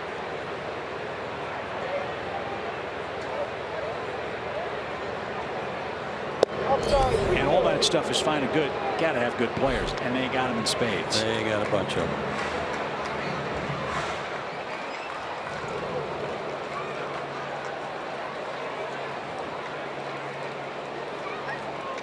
The man on the mound is pitching like an ace, Jake Arrieta, and that's popped away for Garcia. ERA leaders in the National League. All about Clayton Kershaw. Arrieta's right behind. Well, John Lester pitches tomorrow, and Jason Hamill is 6th in the National League. So he's 6th in the National League, and he's 3rd on his team in ERA. To 3rd, Bryant retreats, takes a look, and unloads high. Rizzo had to come off the bag. Bryant took a little too much time and threw wide of first for an error, the second of the day for Chicago. Arrieta has the other one.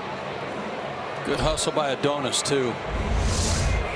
Good at bat, fought off several pitches.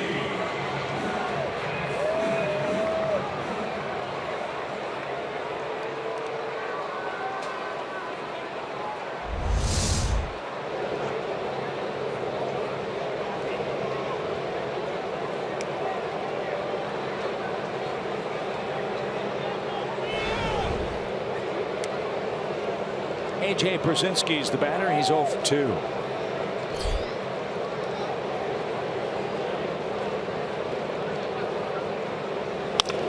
Back to the mound. Arrieta knocked it down. Threw to second for 1. On to first, double play. Athlete. Very much so. That was sharply hit. Arrieta knocked it down, didn't panic, and starts the double play to send us to the 7th.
Home field advantage brought to you by Lowe's. It has been a rough start at home for the Braves at Turner Field, but lately, Joe, they've put together some of their best ball anywhere in 2016. Absolutely they have. Coming into today's game, 5-3 with a 1.98 bullpen ERA and 4 homers over those 8 games, something that was also hard to come by early in the season. Things haven't gone their way today, but good work over the previous 8. Ian Cole is next out of the Braves bullpen. Another lefty. Bryant, Rizzo, and Zobrist are coming up.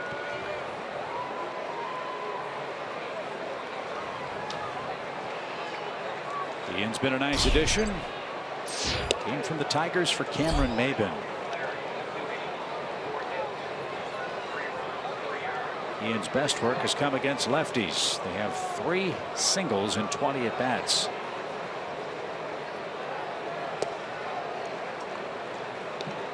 And he too has had a lot of time off. His last appearance was June 4th in Los Angeles.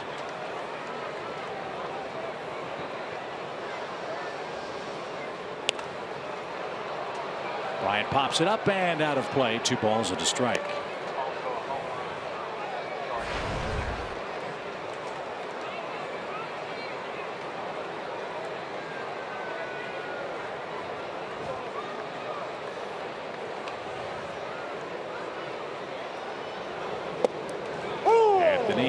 Matt Whistler started for the Braves. 4 innings, 7 hits, 5 runs, 3 homers. Eric O'Flaherty, 2 innings, 4 hits, 2 runs, a homer. Whistler struck out 2. Eric struck out 3. And a shot by Bryant in left field. his second hit. He's thinking two. Alex got to it quickly, but it's a stand-up double for Chris Bryant, his second extra base hit.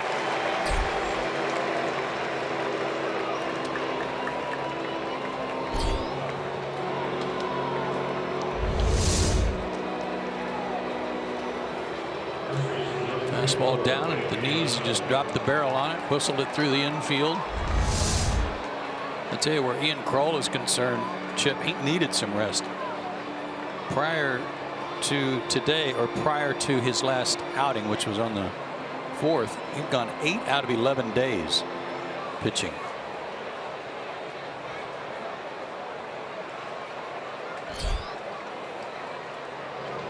So another Cub leadoff man is on. Let's see if that good work against lefties continues against Anthony Rizzo.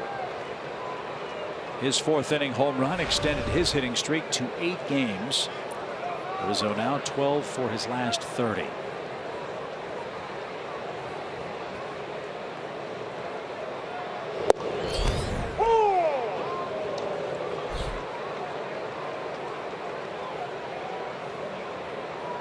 Rizzo was not originally a Chicago Cub.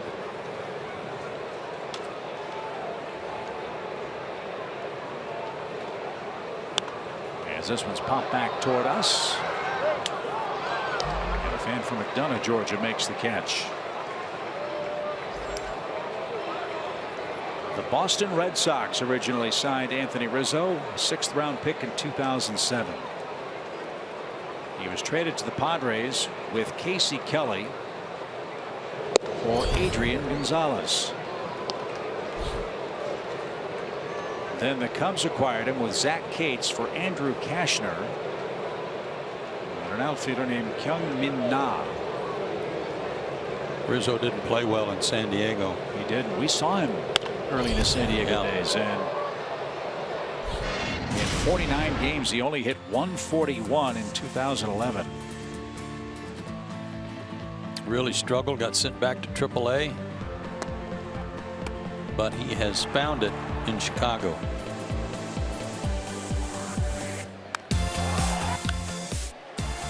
That's an understatement. Ground ball to second, gets a runner to third. Productive out for Rizzo. Bryant's 90 feet away. Nice play by Jace.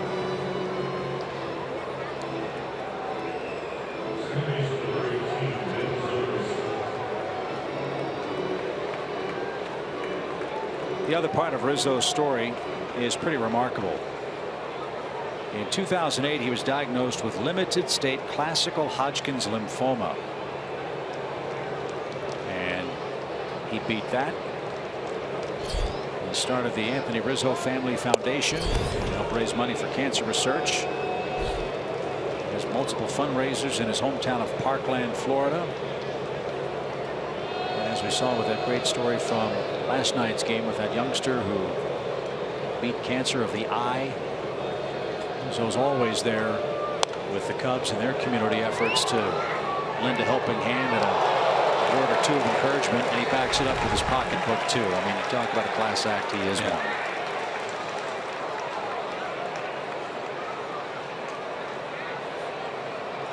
(8-1) Chicago in the 7th. Every Cub has a hit today.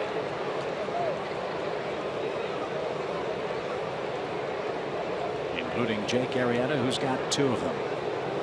Zobrist singled back in the 4th inning and scored ahead of Montero's 3-run homer. And a swing and a miss takes care of Zobrist. He's out number 2.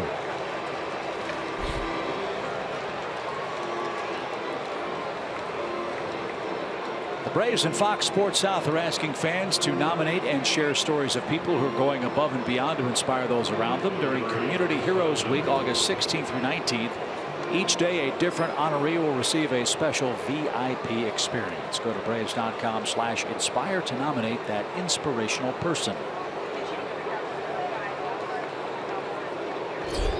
This is Albert Almora Jr. pinch hitting for Coghlan. Almora had a nice night last night. Good defensive plays.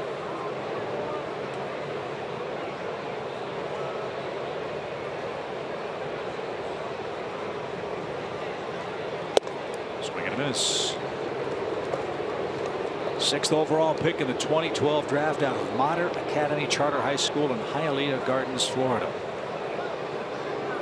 I liked what I saw of him last night. Made a great catch sliding in foul territory into the wall. Line drive towards center, and Ciarte is going to get that. And that'll take care of the Cubs. 7th inning stretch. Time to get some runs. It's 8-1.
Of the 7th, and it's time for a minor league update with our Home Depot tools from the dugout. We'll take you down to Gwinnett AAA, where Ozzie Albies, I know you've heard that name a lot. He's hitting .421 in his last 6 games with 3 RBI and 2 steals. And then Chris Ellis in AA, another name we've been saying a lot this season, 7-2 with a sub-3 ERA. And then Dustin Peterson, a 6-game hit streak. He's 11 for 12 in that with 6 RBI. Thank you, Kelsey. Albert Almora Jr. will stay in the game to play left field for Chicago. Jace Peterson will lead off the 7th against Jake Arrieta. He's thrown 86 pitches. And it's off the plate. 1 ball, 2 strikes.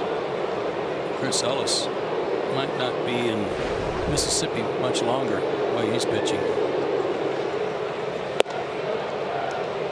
Yeah, it'll be interesting to see how long Joe Madden goes with Arrieta. He wants to give him a breather after 108 pitches his last time out. Again, there's a bigger picture in mind for the Cubs. That's a division title. That's a National League championship and a potential World Series championship. Every inning you can save now, theoretically, is one that might come in handy in September or October. And on a hot day, and he's been on the bases. And a 4-pitch walk gets things started in the Atlanta 7th.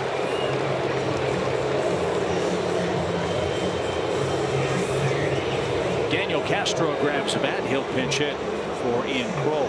Scoreless inning. 8 plate appearances for Jace Peterson since he got called back up. He's been on base 5 times.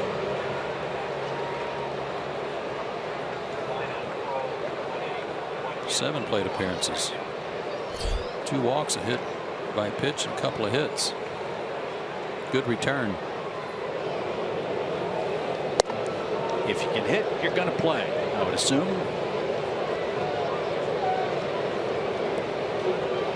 As Montero and Arrieta talk it over, that's 5 straight off target for the Cubs right-hander. Stay tuned for Braves Live after our ball game. As always, it's presented by Xfinity. We'll check in with Brian Snitker, and we'll hear from the Braves players who can't help but have been impressed with the effort of Jake Arrieta today.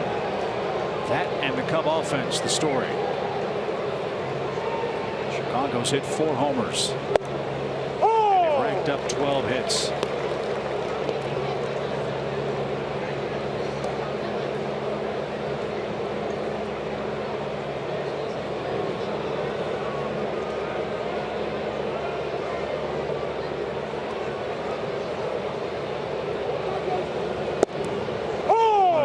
Per game average, there are only 2 teams in Major League Baseball that score more runs than Chicago.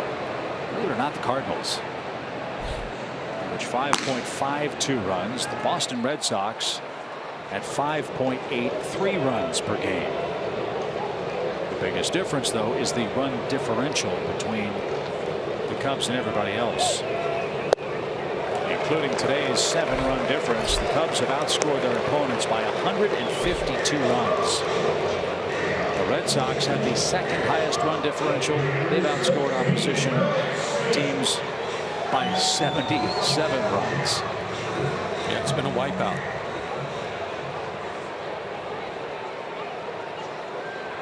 Third strikeout for Arrieta. Alex Smith has bunted for a single, and he too has swung and missed. One of the interesting things I read in that article you referred to earlier about Arrieta and his mechanics is that a lot of times a guy who has that big shoulder turn, and especially thrown across his body, they have a tendency to then cross over that front foot and really fall off to the first base side. Arrieta doesn't.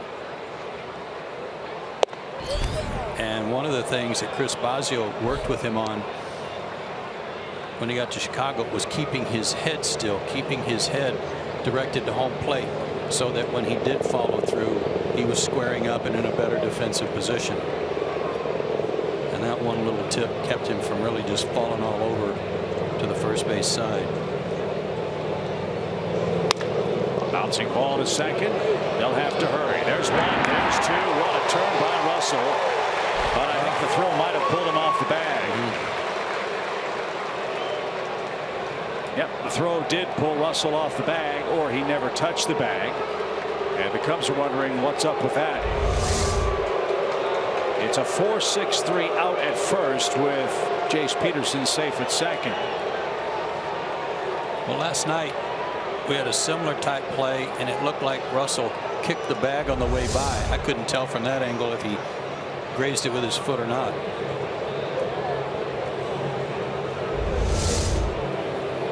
See it here.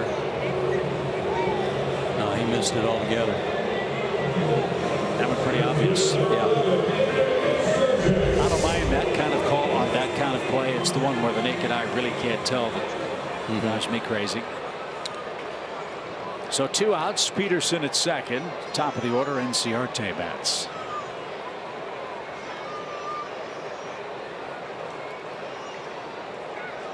Ender's 0 for 2 and has been hit by a pitch.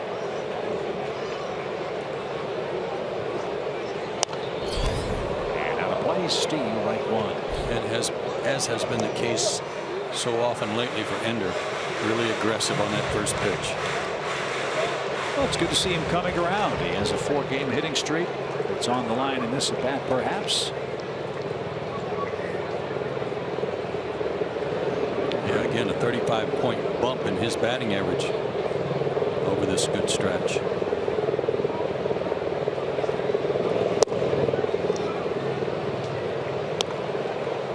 He's going to produce much better numbers than he's shown this year. But remember, in fairness to Inciarte, in the first week he pulled a hamstring. So in a way, it's almost like spring training again for him. But facing pitchers that are in midseason grooves, that can't be easy.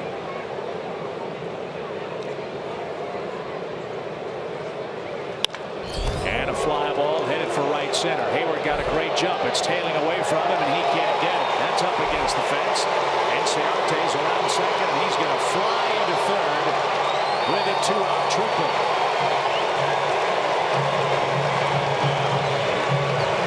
So the Cubs can't turn a double play. Peterson's leadoff walk turns into a second Atlanta run. It's now an 8-2 game.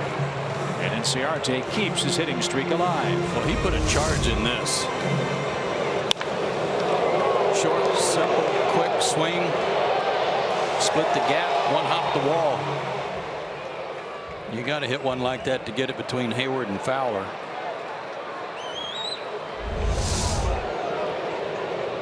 Well, let's get another.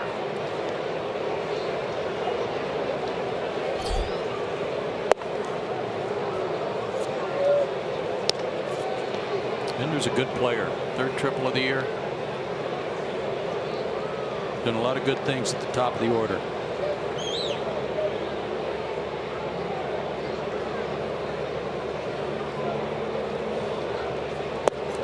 Tell you how dominant Arrieta has been this year. He has allowed as many as 3 runs in a game exactly 3 times. His season high in runs allowed is 4. That came in a victory against the Cardinals on May 25th. 1 ball, 1 strike.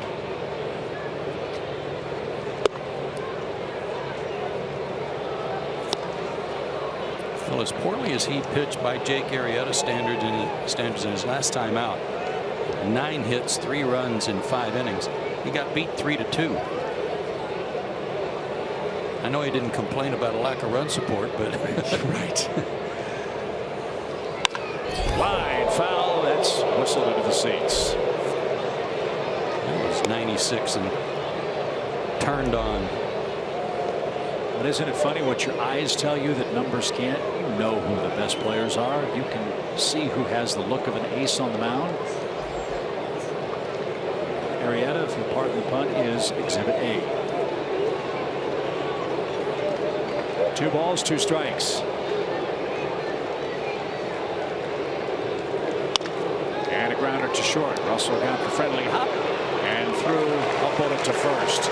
Atlanta cashes in a leadoff walk. That figures to be the last pitch for Jake Arrieta. After 7, he enjoys an 8-2 lead.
Chicago has played long ball in game 2 after the Braves did that to them last night.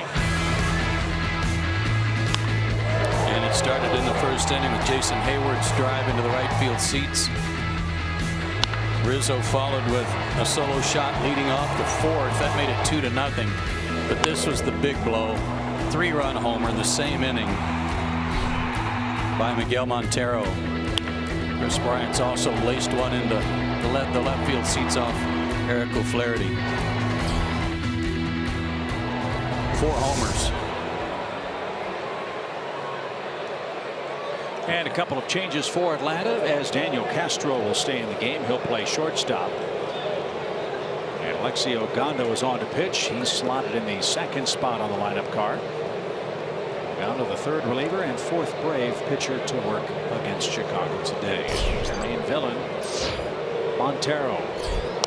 His 3-run homer capped the 4-run 4th for the Cubs.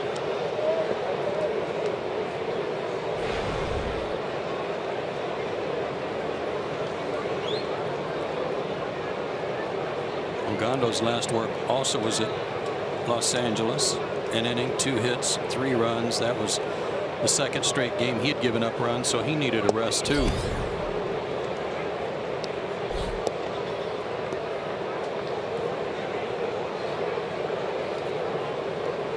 Miguel Montero was signed by the Diamondbacks 15 years ago as a non-drafted free agent. Got to the big leagues in 2006 for the first time. Had some good years with Arizona. A couple of 80-plus RBI seasons, 15 homers, 18 homers, hitting the 280s. Yeah, that was a nice acquisition. An offensive catcher for an already potent lineup. And they've got another one coming down in the minor leagues. Cubs have a catcher named Wilson Contreras at AAA. Won the Southern League batting title last year. And at last count was hitting .343 with 9 homers with Iowa. So the rich get richer. He too is an undrafted free agent. So keep an eye on the name Wilson Contreras. Swing and a miss. That was a disappearing slider. Good start for Ogando's 8th inning. 1 up, 1 down. All that work out in Los Angeles culminated in that outing against the Dodgers where his fastball had dropped from 95 to 91 and not much on it. Wasn't moving much. That was a telltale sign that he needed a break.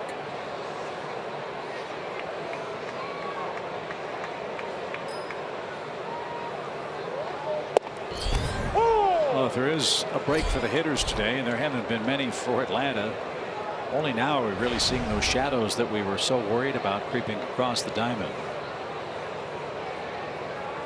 A lot of cloud cover gave the fans and the players some relief on a mid-90-degree day. Not much humidity, but still an early taste of summer.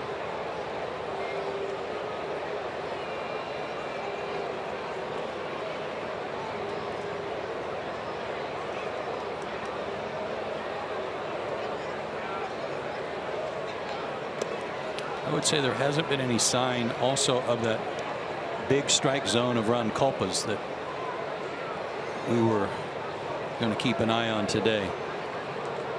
I haven't seen anybody complain really.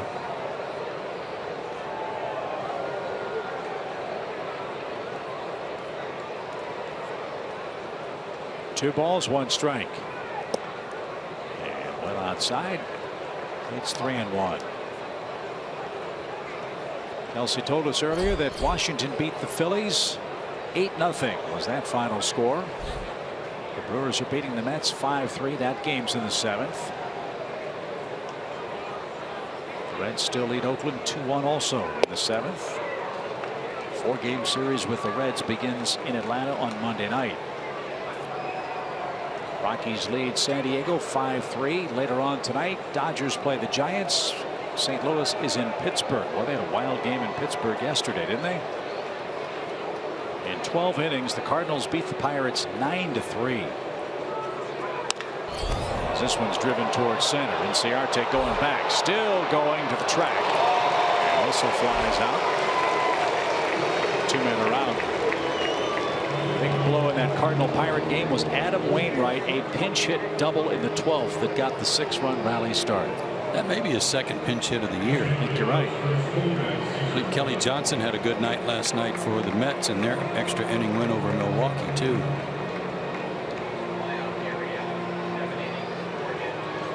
This is Matt Caesar. He had a big hit against Atlanta up in Chicago.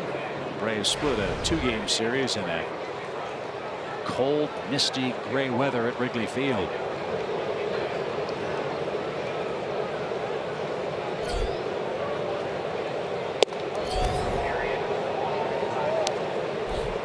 Told the story about Matt Caesar while we were in Chicago. Volunteered to be a bone marrow donor while he was playing ball at Villanova.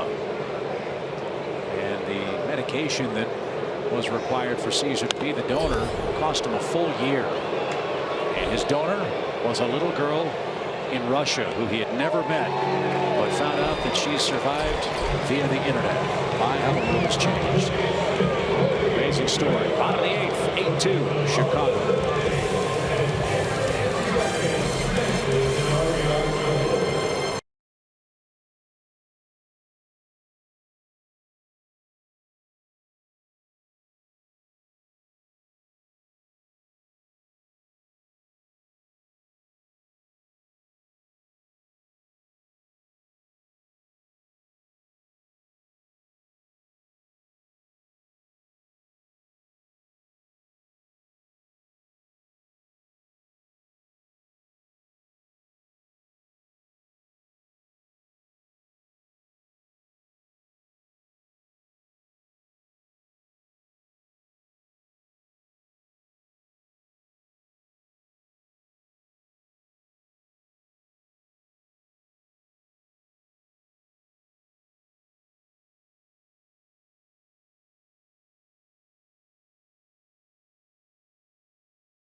Is made here feature Synovus, the bank of here. In case you missed the news, these are the top 10 selections by the Braves in the amateur draft, which just wrapped up a few moments ago. And those numbers don't necessarily mean the round, because the Braves had some complimentary or compensation picks in Wentz and Muller. So these guys hopefully will be getting their professional careers in the coming days. Moss at Texas A&M, if they win their super regional, he may be delayed because he may be going to Omaha. And I hope we get used to seeing that young man wearing a Braves uniform. That's Eddie's son, Andres, who was drafted by the Braves today. So Eddie Perez has some competition for the best looking guy in the ballpark, wouldn't you say? I would say he may have to defer to Andres.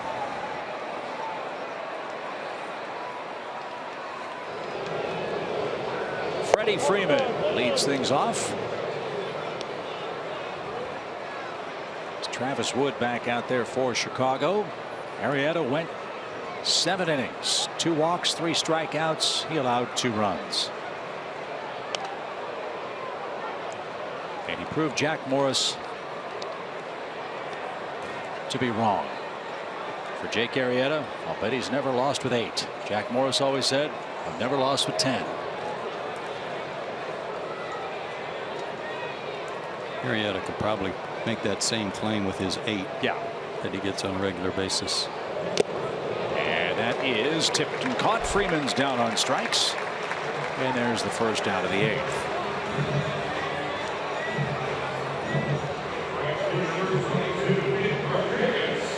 Arrieta was good today. He wasn't spectacular like we have seen him in the past. The runs the Braves got off of him today were the first they've scored off of him in 3 starts dating back to last year, and 3 strikeouts.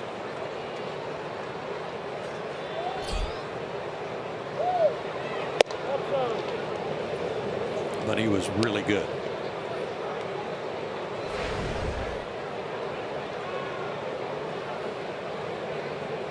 And no, I'm not saying I want to grab a bat.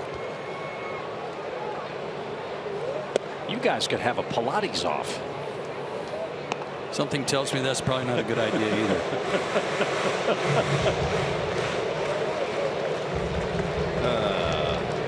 2 balls, no strikes.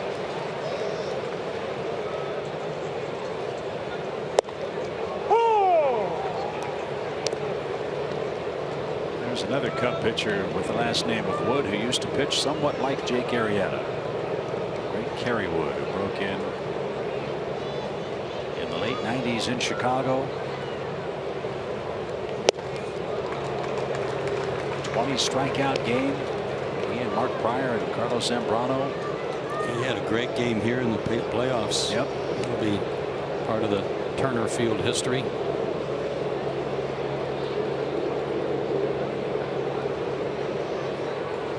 Two balls, two strikes. And that missed inside.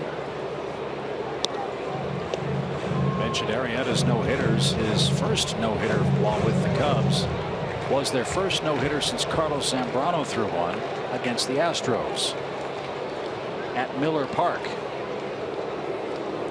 Miller Park is in Milwaukee. As this ball's popped up left side. I recall there was a tropical storm or a hurricane that was headed for Houston. They had to move that series from Minute Maid Park. That's right. And what was a road game for the Cubs turned into a decidedly home field advantage because all the Cub fans went to Milwaukee and watched Carlos Zambrano pitch. Adonis Garcia hits with 2 outs. Garcia's reached twice. He drove in one of the Braves' runs. He's up to 12 ribbies on the year with a couple of homers.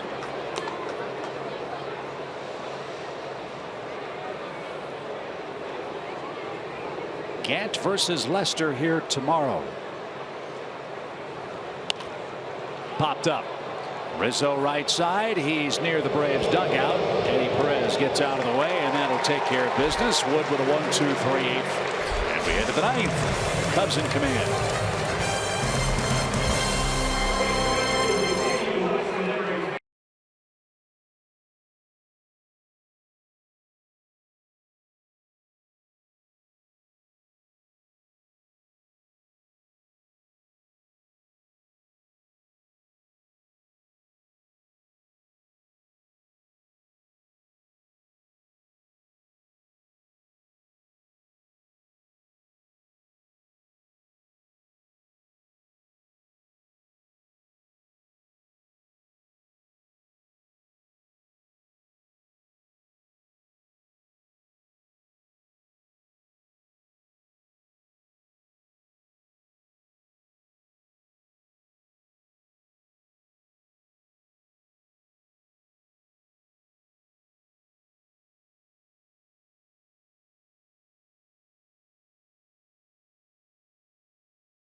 Sponsored by Delta Airlines, your local Ford dealer, The Home Depot, and Xfinity. X1 from Xfinity will change the way you experience sports.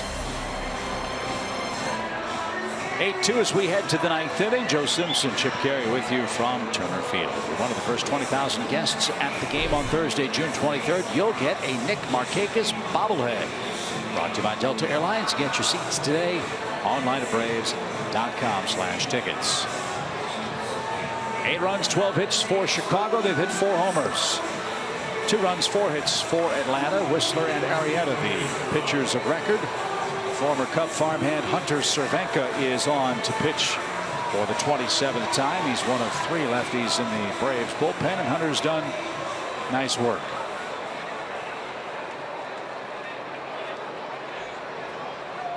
Cervenka pitched for 5 different teams last year. He started with Tennessee, the Cubs AA team, went to Iowa, pitched 12 games there, was released, signed with the Independent League Sugarland Skeeters before the Braves got him. Between Gwinnett and Mississippi, Cervenka threw 20 2/3 innings of 1-run ball. 31 strikeouts, 9 walks. So in a season where the Braves are really evaluating all of their young players, giving opportunities to players far and wide, well, Cervenka's made the most of his chance here in 2016. He's been a nice story. He got off to a great start. And he just struck out Dexter Fowler on 3 pitches. Good start to the top of the 9th.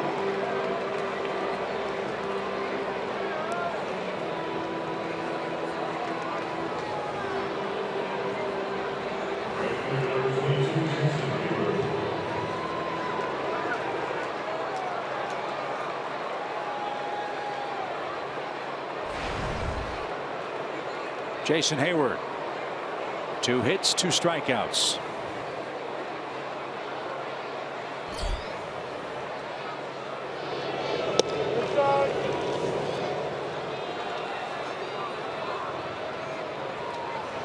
One of the questions that many had about Jason was, would he be able to hit left-handed pitching on a consistent basis? Hayward this year at .236 against them with a couple of homers. Yeah, and he improved some in that category last year with St. Louis. So he's actually hitting better against lefties than right-handers at this point.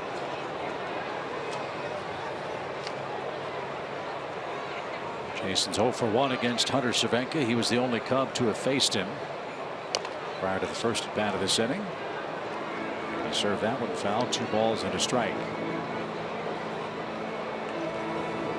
Marlins are in Arizona later on tonight. Jose Fernandez gets the ball for the Fish. He's won 8 consecutive games. That's 1 shy of the all-time Marlins team record. Miami won 8-6 last night. Justin Bour hit a pinch hit grand slam for the Fish. That's always a nice touch. 2 balls, 2 strikes. One of the surprising stories is not that Arizona's in last place, which is surprising considering all the moves they made this offseason. Diamondbacks are 10-23 in their home park after last night's loss.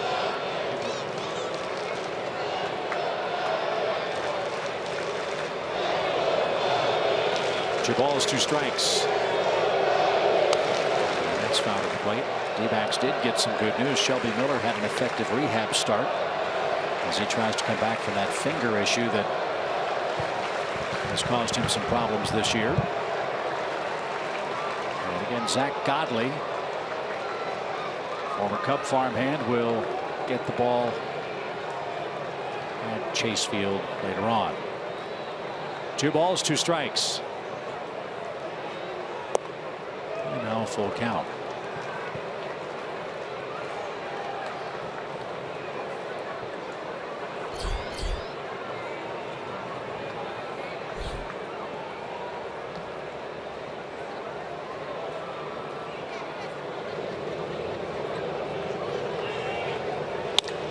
Sharply hit, and it's a 3-hit game for Hayward. He's thinking 2, and Hayward's going to slide in with a hustle double. Oh, we saw that a lot when Jason was an Atlanta Brave, and all of his teammates standing on the top step applauded that.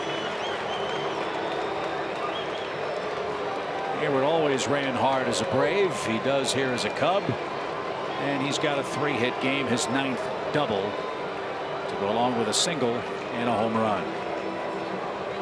Follow Braves Baseball live with the MLB.com at-bat app. Stay up to the moment at any moment with Game Day, live game video highlights, StatCast, news, and more. Download MLB.com at-bat, the #1 app for live baseball on your phone and your tablet. Braves will walk Chris Bryant, go lefty-lefty with Anthony Rizzo, who's waiting on deck.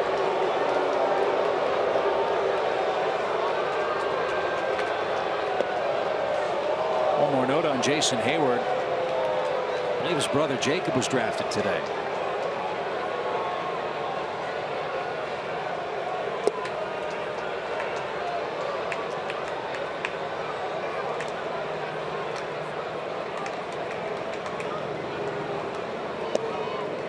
So there's ball 4. And 2 are on with 1 out.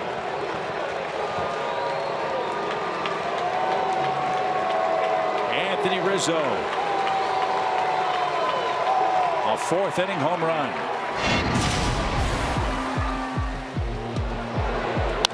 And a no-doubter. Pitch was supposed to be away and a mistake. Inner half and down.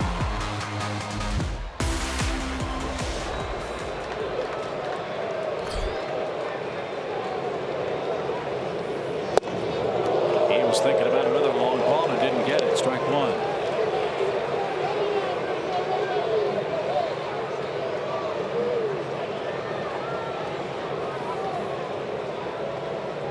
That's Hurricane Anthony. Yeah, that is. That's the eye.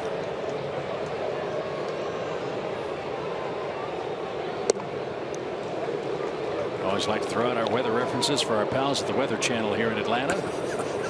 Oh, they're locked into this ninth inning tilt with an 8-2 score. One ball, one strike.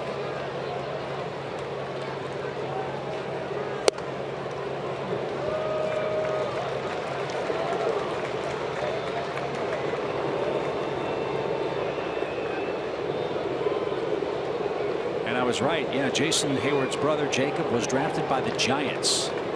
They took him in the 18th round. Jacob's playing down at the University of Miami. So nice day for the Perez family and the Hayward family. And it's now 3 balls and a strike.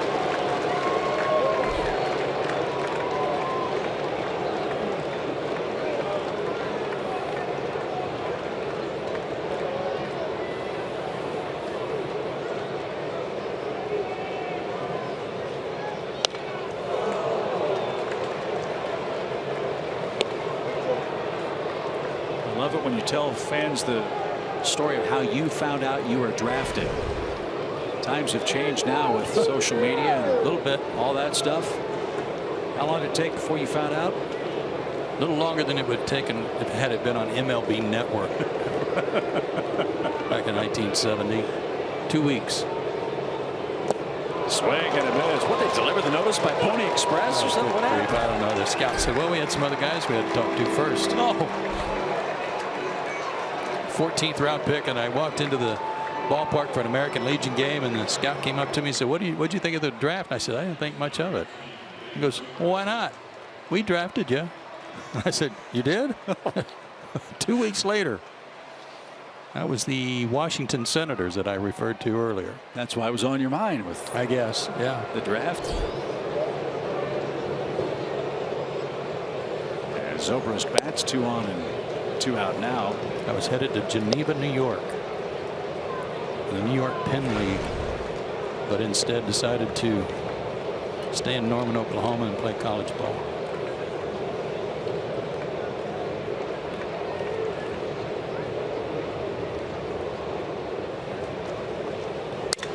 Broken bat over third, just foul. That would have been a big problem. Zobrist will get a new bat. But again, we talk about the draft and how important it is for the Braves, really for every franchise, but certainly the Braves who are in this remodeling program. Big congratulations to all the scouts, baseball operations guys, their families. We were talking with Val Burrell, whose husband Kevin's with the White Sox, and the sacrifices that the families make for this really 365-day-a-year job that goes into the draft. It's 3 days of really, really hard work. And hopefully we'll see the fruits of those labors here sooner rather than later in Atlanta. Yeah, we saw Greg Walker earlier today, the Braves' former hitting coach, who now is a consultant for the Braves and advisor, and he was all over the place going to see hitters for the draft, give reports on those for the Braves, for guys that the Braves had pinpointed that they needed Greg to take a look at. He was very high at glowing reports on the kid Cumberland, the catcher the Braves got from Cal Berkeley.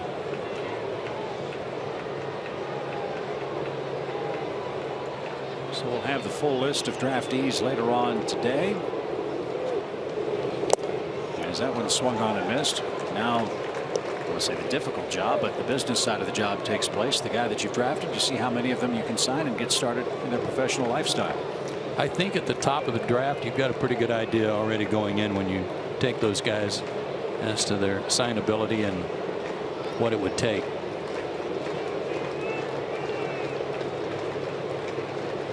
The 2-2 is lined out of play. Look how quick that was. That was a 94 fastball. Looked like it was in on him, and hardly anything moved except his hands. Everything worked around his body.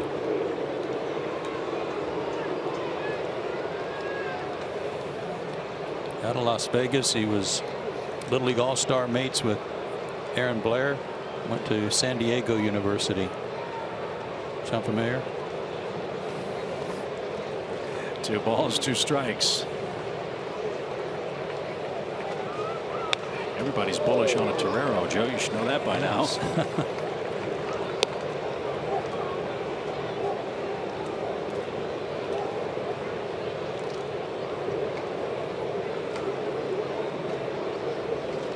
Summerlin Carey will be there in the fall. Doesn't seem possible. 2 balls, 2 strikes.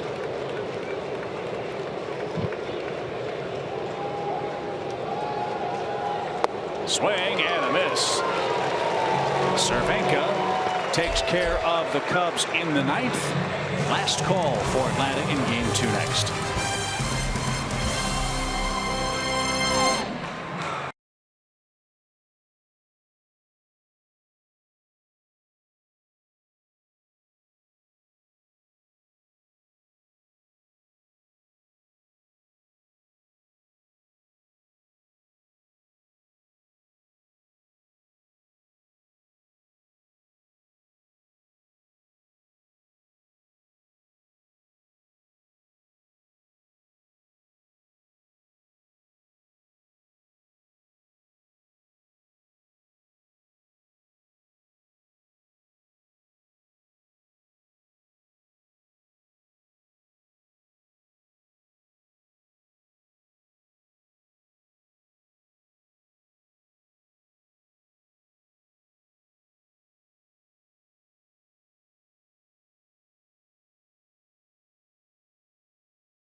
Is sponsored by your local Toyota dealers, Let's Go Places, and the Georgia Lottery.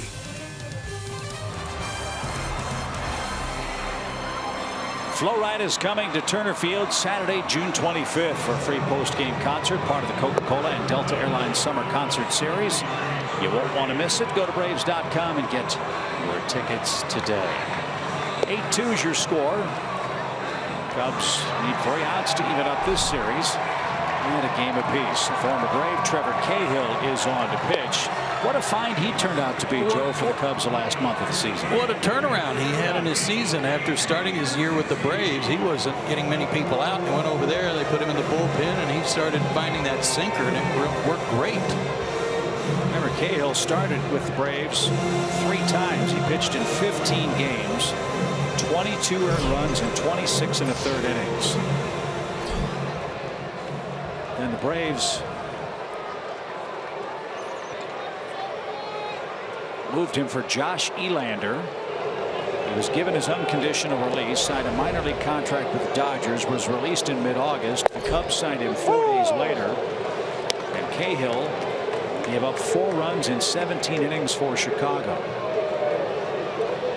Then pitched in the playoffs, 6 games, 5 1/3 innings and 2 runs, with no walks and 8 strikeouts. So I'm guessing, and for the Cubs, look, knock on wood, you don't want anybody to get hurt. If somebody got hurt, Cahill's a starter. He might be a guy they could consider stretching out. as A.J. flips the bat and hits that one toward left. Almora's got it. And there's the first out. Well, I think Travis Wood will probably be the first guy they go to. Good point. But Cahill has started. You're right.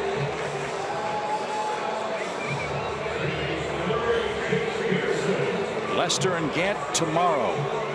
Braves live at 1 o'clock. First pitch 1:35. That's the wrap up of the series. Don't forget, though, we have 2 games left with Chicago this year. Braves got rained out up at Wrigley Field in late April. We will make up that game on July 7th. That was to have been an off day in Chicago. Instead, we'll play a night game at Wrigley Field. And then stay in town and play a weekend series against the White Sox before the All-Star break. Peterson reaches again. He's had a good return. We'll talk about that and more on Braves Live, presented by Xfinity, after the wrap-up of Game 2 of the series.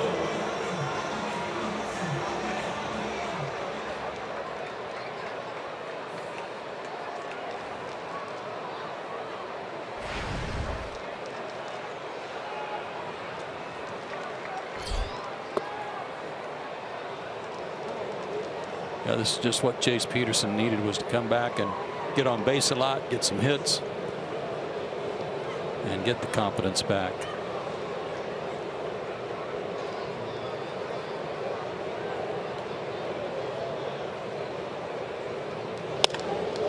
You know, he had such a good first half last year and then bottomed out in the second half. We thought he just kind of ran out of gas more than anything else. And it turned out he had a real bad thumb that we didn't know about.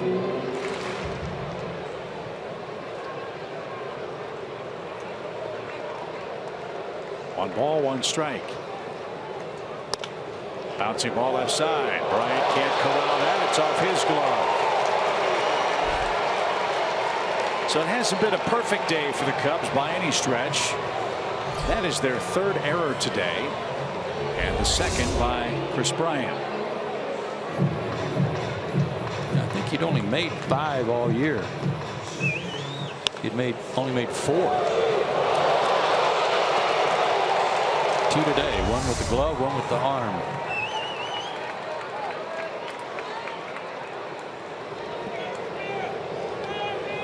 So 2 are on, 1 is out from Alex Smith. Alex picked up the first Braves hit with a perfect bunt in the 3rd inning. He later stole 2nd and represented the then tying run, with the Cubs enjoying a 1-0 lead, but Braves couldn't bring him home. They didn't have a ton of opportunities against Jake Arrieta.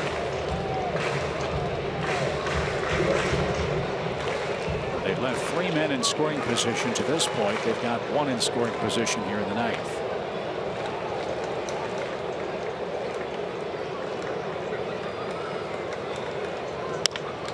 Rolled to first. Rizzo will take the sure out. Throw to second is late, as Castro snuck in ahead of the tag. Once Rizzo stepped on the bag, that took away the force at second. And the tag a little late. So 2nd and 3rd, 2 outs.